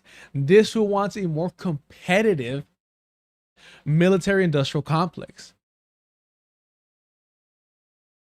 This is a legacy of several decades of disastrous mismanagement and profiteering at the highest level of the American military. Mismanagement.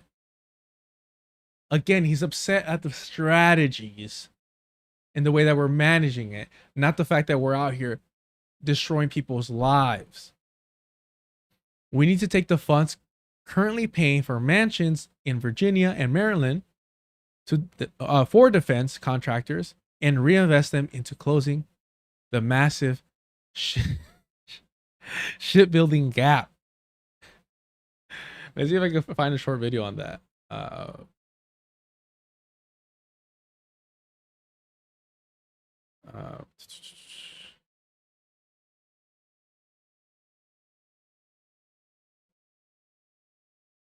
Is it this one? How long ago was this? 2 months ago? Yeah. At 09:23 hours on June 14th, 2025. Nope. That's like an actual thing. What if the strength of the US military came down to welders and electricians? In a future war, the US would need ships, many more than they currently have. But the United States is far behind China in its shipbuilding capacity. Only 0.1% of ships globally were built in the US in 2024, while China produced more than half of the output. The country invested massively in shipbuilding in the past 20 years, building up commercial and military shipbuilding capacity alongside each other. And so Grant Platner's like, we got to be war ready. We need to close that gap. That's some Cold War ass shit right there. I've seen under the hood. I know exactly how much money is wasted and where. Send me to Washington and I will work tirelessly to rebuild the American military. Why isn't Sam Cedar, Emma Vigeland, Matt Legg, Hassan Piker, Kyle Kalinske, Crystal Ball talking about this? I will work tirelessly to rebuild the American military.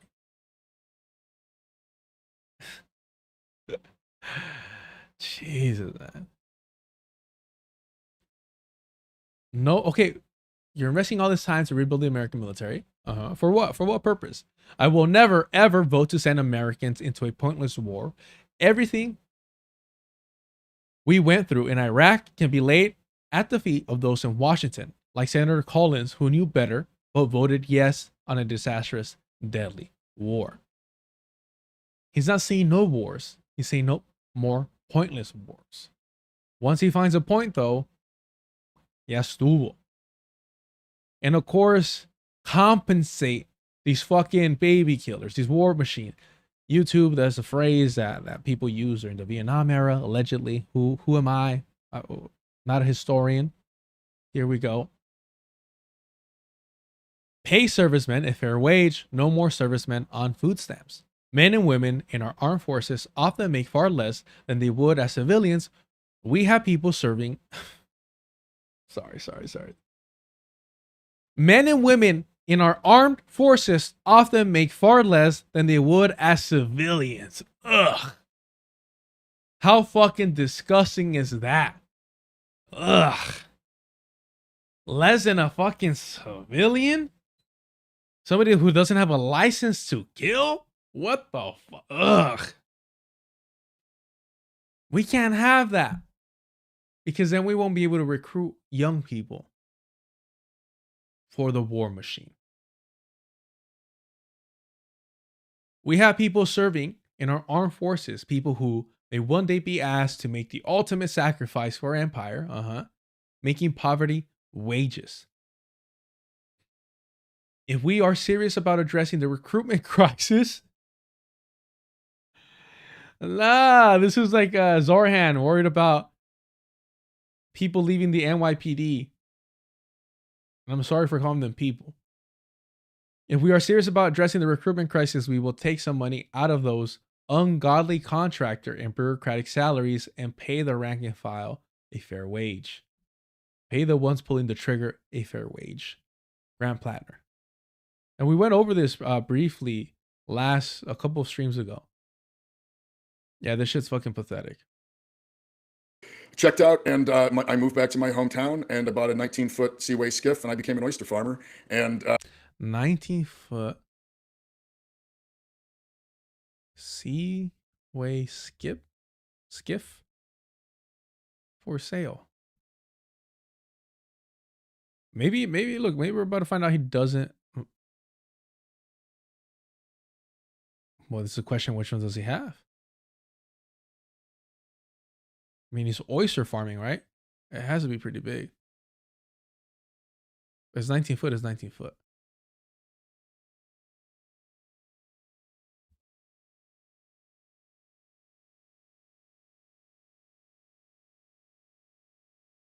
What the fuck?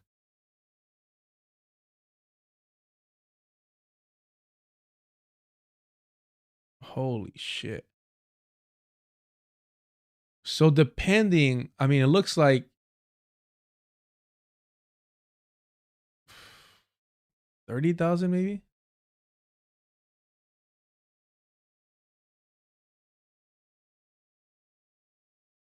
Yeah, 29,000.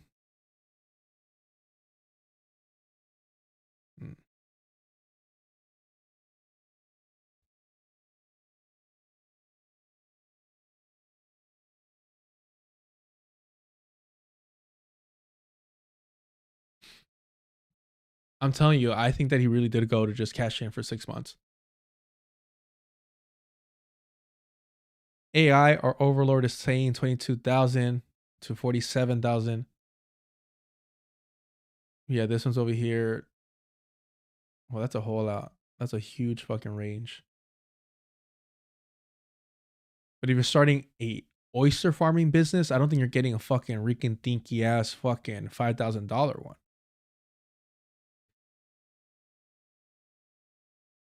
26, 33. I'm assuming it has to be something more like this if he's an oyster farmer. 44, but I'm just a fucking city boy. What do I know? Okay, what type of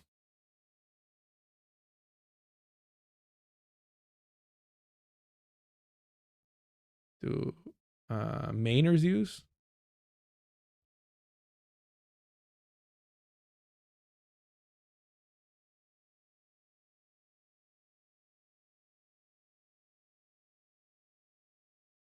So this one's 20. Again, I don't believe that for oysters. I mean,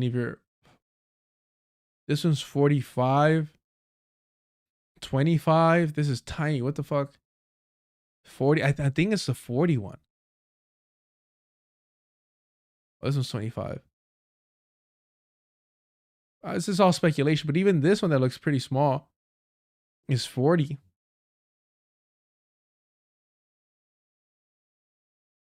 After that, I never looked back, or not until Some person, we all know this fool got a top of the line one. I mean, boarding school kid, right? Sweeter than anything. I grew up around a lot of commercial seafood stuff and oyster clam farming. If you aren't actually picking them, it's about as close as it gets to landlording. Yeah, this whole idea, like the small town farmer, is utter fucking bullshit. I've had to look back now, but that was I just wanted to get away. I wanted to be done. I wanted to just get away from all of it. Essentially, yeah, make a living on the ocean and not think about any of this stuff anymore. Here's a question that both looks back and looks forward. It's from Eric. He writes, my question for Grant Platner is related to his Reddit posts, but some that have received less scrutiny. All right, let's start. This is the last question, and then we'll do a little bit of reading, then we'll check out.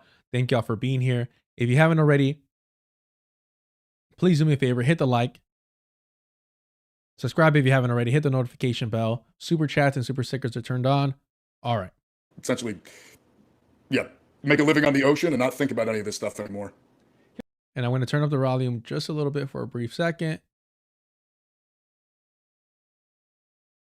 Here's a question that both looks back and looks forward. It's from Eric. He writes, my question for Graham Platner is related to his Reddit posts, but some that have received less scrutiny. The post where he expressed his enthusiasm for, quote, small wars, and specifically said he would have liked to fight in Vietnam, the Philippines, and the so-called Indian wars.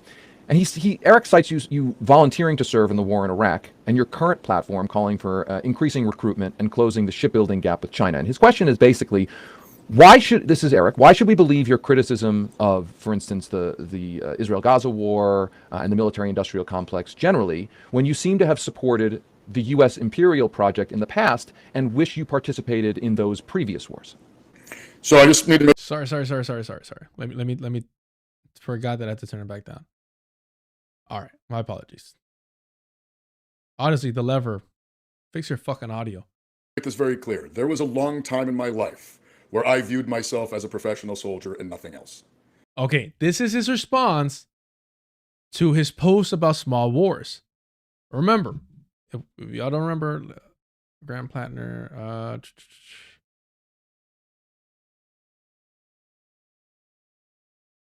let's see if we could just get the fucking post itself. Of course not.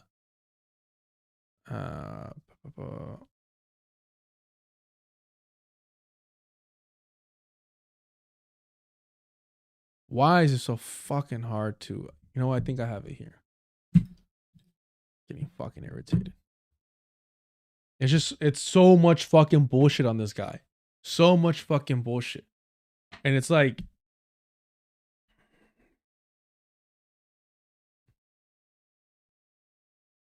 I know people tell you to buy refurbished, and I do. I try my best.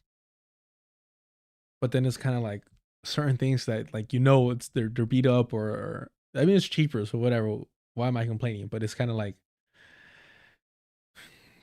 there's a reason why they were fucking refurbished, is what I'm saying. Where's this motherfucker? Okay, let's share this.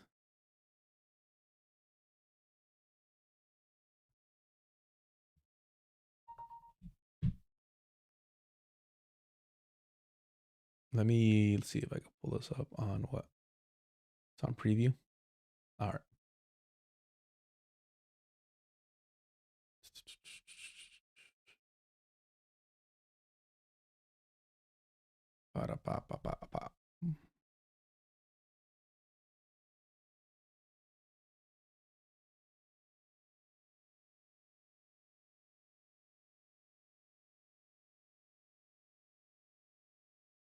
Is it going to cover the whole screen? I will just look at this for a second because the print is small. Let me see if I can move myself.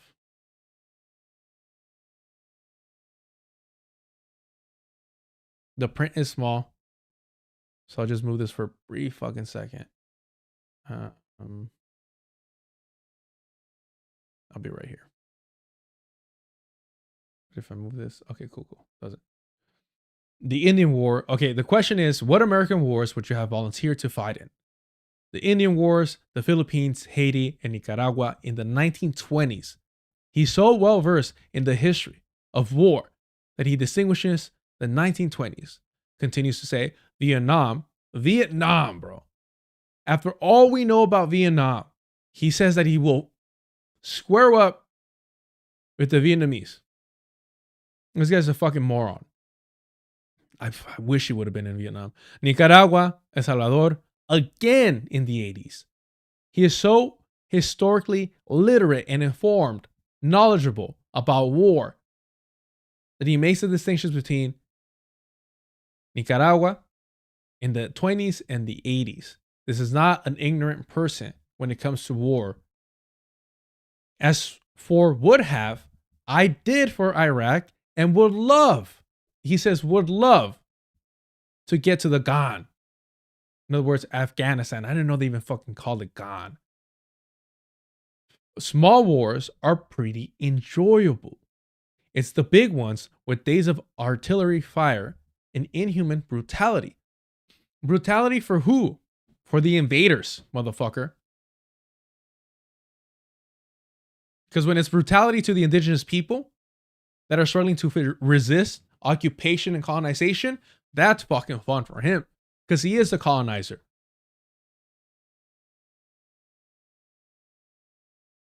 With days of artillery fire and inhumane brutality that take the fun out of fighting. But small wars, and Iraq and Afghanistan are indeed small wars, provide the rush of small combat actions along with the intellectual challenge. Oh, it's an intellectual exercise, y'all. Of building personal relationships. In other words, coercing the indigenous people there, and infrastructure within the local community. That is a sick psychological aspect of this that nobody is talking about. He's not only glorifying these colonial wars, these imperial wars, but he's also saying, oh, the challenge of getting to fuck with the indigenous people, the native people's minds. That is twisted. Small wars are thinking wars, which I much prefer over the bloody slugfest of great power conventional warfare. Oh, and the revolution because I'm American. Fucking disgusting, bro.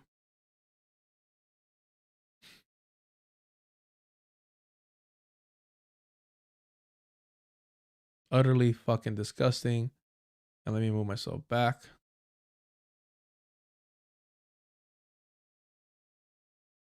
Is it there? I think it might be there. All right. Appreciate the patience. It was how I defined myself. It was the bulk of my 20s and early 30s. I was at that time proud of my job, proud of my competence at my job. It was how I viewed myself, like every lens. I viewed myself as a professional soldier. You know what he means by competence, right? Is it not obvious? Do we not have to get into the details of that? Do you know what he means by that is wild. What he means is I did good pulling the trigger. And yeah, I used to look back at American military adventurism and see in it things I thought I wanted to partake in. It's important to remember, though, that this was before I changed my mind. I mean, the wars I fought in have no value. The war in Iraq and Afghanistan, there was nothing valuable in that. It's a waste of money, a waste of lives. We brought immense amounts of suffering onto innocent people who deserved none of it. We invaded their countries for, frankly, no apparent reason, from my estimation. Notice he's saying the things you want to hear. He's saying the things you want to hear. But the key words in that: waste for nothing. If he would still bring this death and destruction, if he thought it wasn't wasteful financially, and if he thought that it was for good reason, he is not anti-war. He is not anti-war in the slightest. He just wants a better excuse and better budgeting. That's all it is. And that's what he's offering. That's what he's offering. And I've had to square all of this. And it's a hard thing for me. I still have this like weird, I mean, my military service is still something I'm very connected with, while also something I'm like deeply, not like, I'm like ashamed of what I took part in. But that transition. He stumbles there, but I want to see where we're at. What does he say? Well, we'll go back a little bit.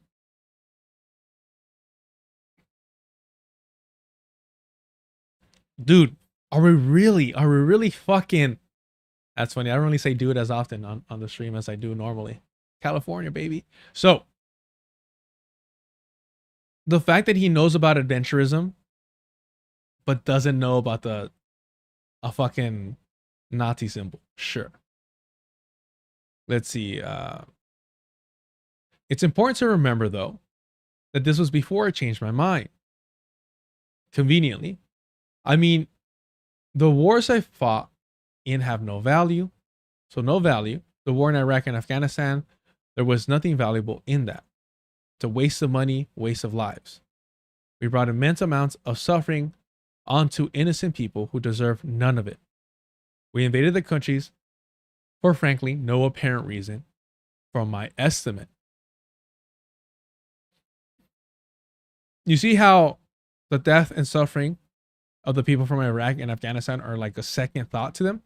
How many times has he answered this question and only talked about the waste and mismanagement, and only now bringing up the innocent lives that he took, that he and his friends and his peers and his brothers took?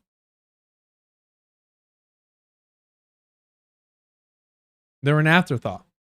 But again, if it wasn't wasteful, if there was an apparent reason to do so, he would support it. That's why he's advocating for rebuilding America's military, closing that shipping gap, and making sure that we have more recruits for the war machine. If this impacted him so profoundly, if this truly changed him, he would be anti-war. He would be anti-war. He would be calling for the U.S. military, the U.S. industrial military complex, to shrink, if not outright abolish it. Now, I'm not expecting that much from anyone, but what I'm saying is you would imagine the opposite of trying to get more recruits. You would imagine the opposite of trying to increase our fucking war-making capabilities. He says, and I've had to square all of this. It's a hard thing for me. I still have this like weird, I mean, my military service is still something I'm very connected with. He was going to say proud. He was going to say proud. While also something I'm like deeply not a, like, I'm like ashamed of what I took part in. But it's a transition has turned me into, okay, so he just starts rambling here a little bit. Let me go back up. Dude, are we just going to do like Graham Platner streams for like 8 months? But that transition has turned me into, I would say, a dedicated anti-imperialist. Notice he doesn't say anti-war.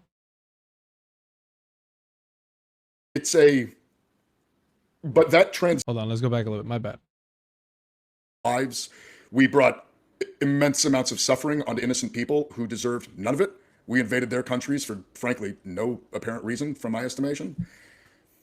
He wants a reason. Square all of this, and it's a hard thing for me. I still have this like weird. I mean, my military service is still something I'm very connected with, while also something I'm like deeply I'm like ashamed of what I took part in.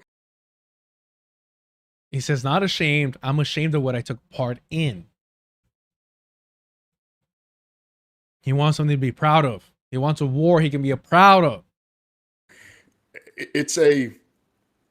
But that transition has turned me into, I would say, a dedicated anti-imperialist and anti-colonialist.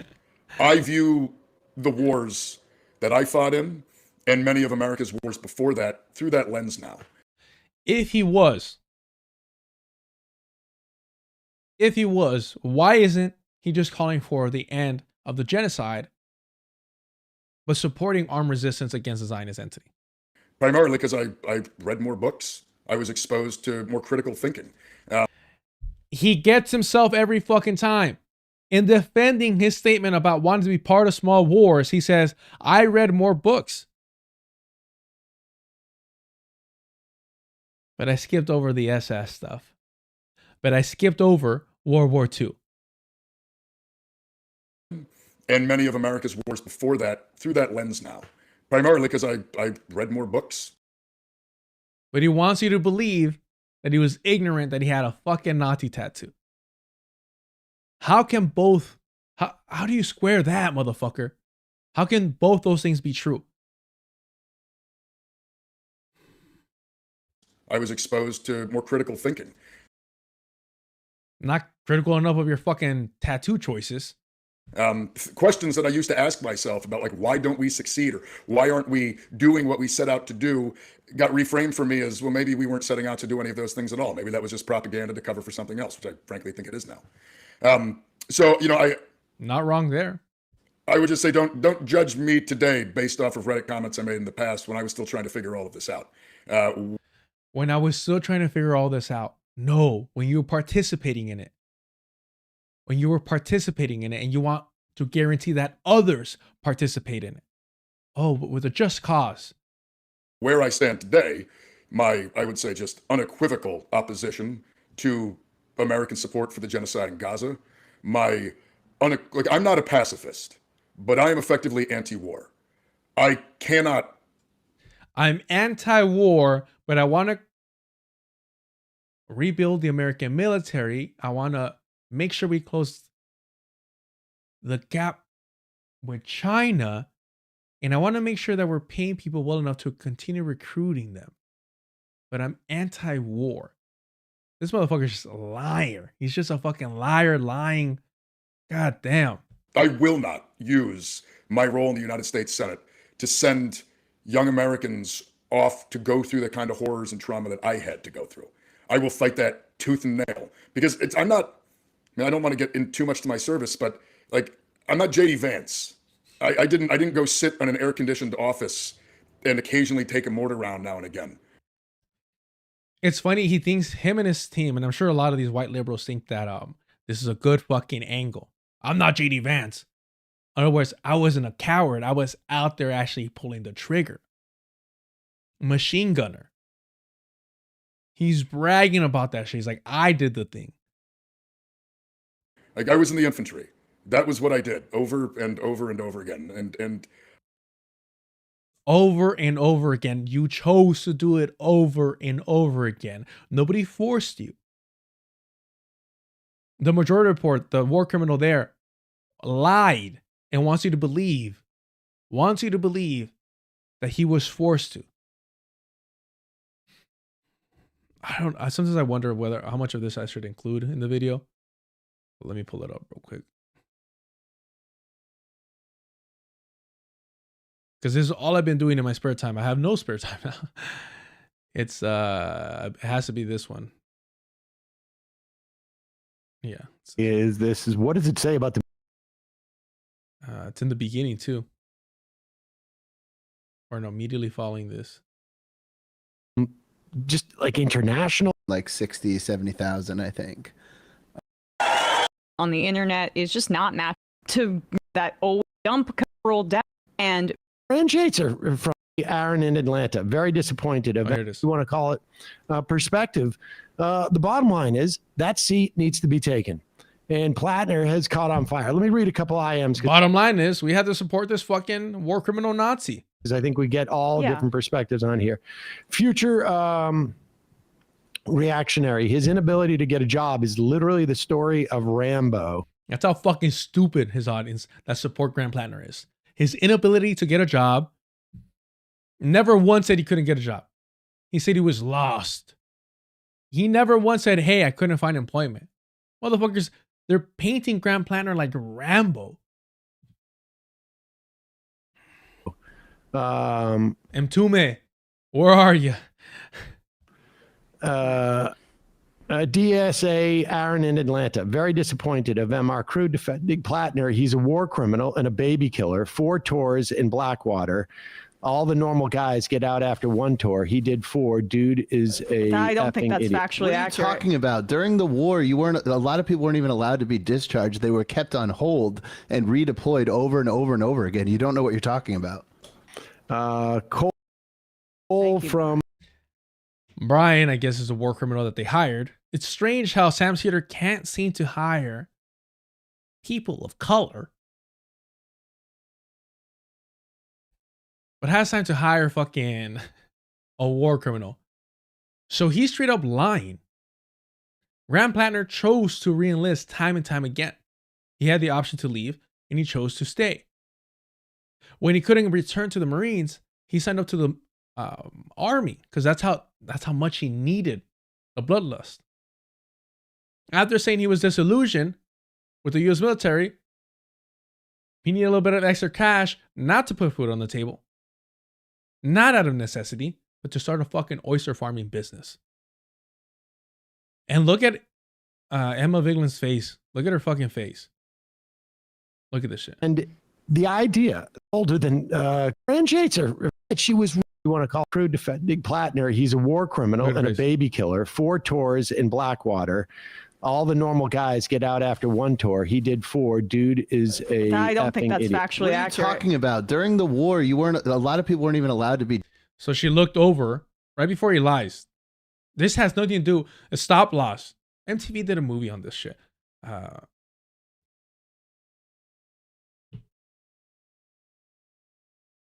Stop loss. Yeah, MTV film. I don't know why I remember this film, but it was about people getting screwed over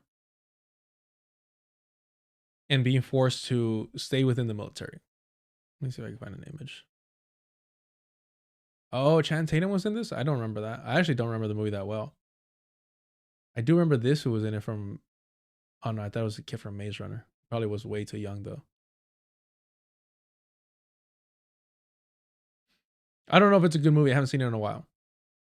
But I do remember that the whole concept of it was they thought they were done. And the US military said, nah, boys, get back on the horse.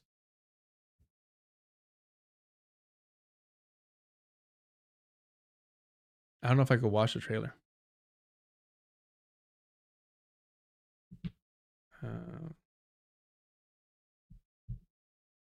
2007. Fuck, I'm old. Paramount. They get hit. Oh, right here. Orders to report to the 1st Brigade. Not me. I'm getting out today. You leave on the 22nd, shipping back to Iraq. You've been stop lost. You've been stop lost. That's what he's referring to. That was not Grant Platner. So why bring that shit up? Well, you bring that shit up to fucking lie. You bring up that shit to fucking lie. So even if you... To mislead the fucking audience into believing that Grant Platner was forced to re-enlist. Utter fucking bullshit.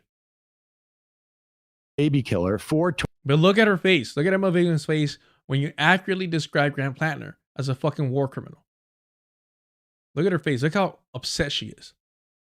This is the face of white supremacy here. This is the face of white supremacy. The same person that says that the Zionist entity has the right to exist. Aaron in Atlanta, very disappointed of MR crew defending Platner. He's a war criminal and a baby killer. 4 tours. Look how mad she gets. Look how mad she gets for calling a fucking mercenary, an Iraq and Afghanistan war criminal, what he actually is. Look at her face. In Blackwater, all the normal guys get out after 1. Look at this. Has some goddamn self. Literally huffing and puffing. Literally huffing and puffing for a war criminal. Huffing and puffing, hearing criticism about a war criminal. And these people aren't fucking white supremacists? Explain that shit to me. 1 tour. He did 4. Dude.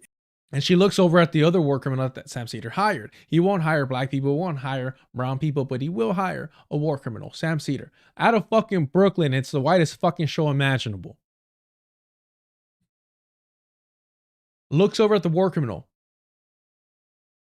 God damn, bro. Pathetic.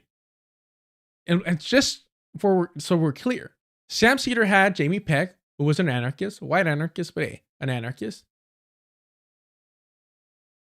He had Michael Brooks, who all my criticism, most fucking overhyped fucking white political commentator. And yes, accurately was starting to go into the anti-woke route. That's why he was glorifying Adolph Reed. Why leftists love Adolph Reed. But he went from that to like Michael Brooks outgrew the Majority Report.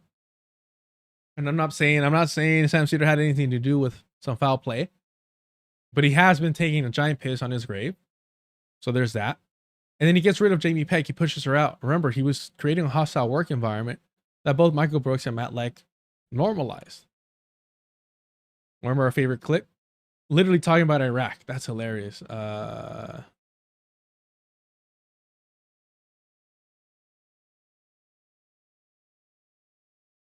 Here it is. Oh. Idea of shoehorning this in. We're talking about Iraq. Idea of shoehorning this in. We're talking about Iraq.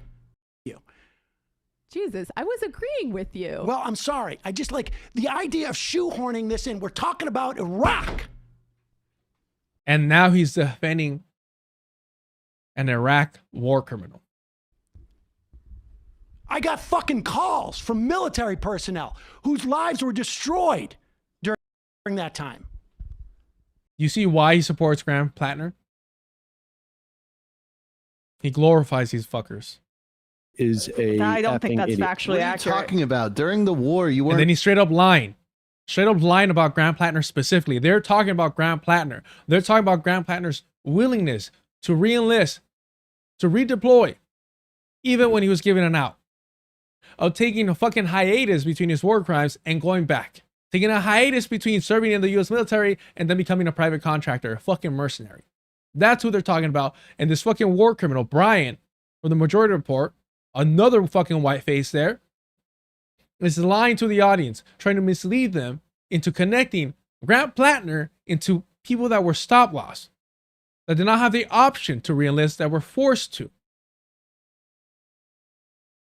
A lot of people weren't even allowed to be discharged. They were kept on hold and redeployed over and over and over again. That was not Grant Platner. Grant Platner chose to go back. Even when he was in the army, he chose to be in the front line so he could pull that trigger. You don't know what you're talking about. And to have, and again, it's the white, leftists and their arrogance. You don't know what you're talking about. Motherfucker, you don't. God damn, my apologies, y'all. We were supposed to go over some stuff today. Actually read through. I need to fucking finish this. I want to drop it tomorrow because on Sunday I have a conversation with Dr. Ball. My apologies. I'll change the fucking title again. Thank y'all for tuning in to the short stream, 2.5 hours. It was supposed to be just 2 hours, but you know how I get. I appreciate y'all. Don't fall for this fucking fool. We have to examine and dissect these white supremacists. They come in all fucking shapes and sizes. Do me a favor, hit the like on the way out. Appreciate y'all. Subscribe to Deculturation Live. Some of this shit might get taken down on this main channel. I definitely unlist it. So with that in mind, remember what Glenn Ford said, organize with eyes wide open. Yes, dude.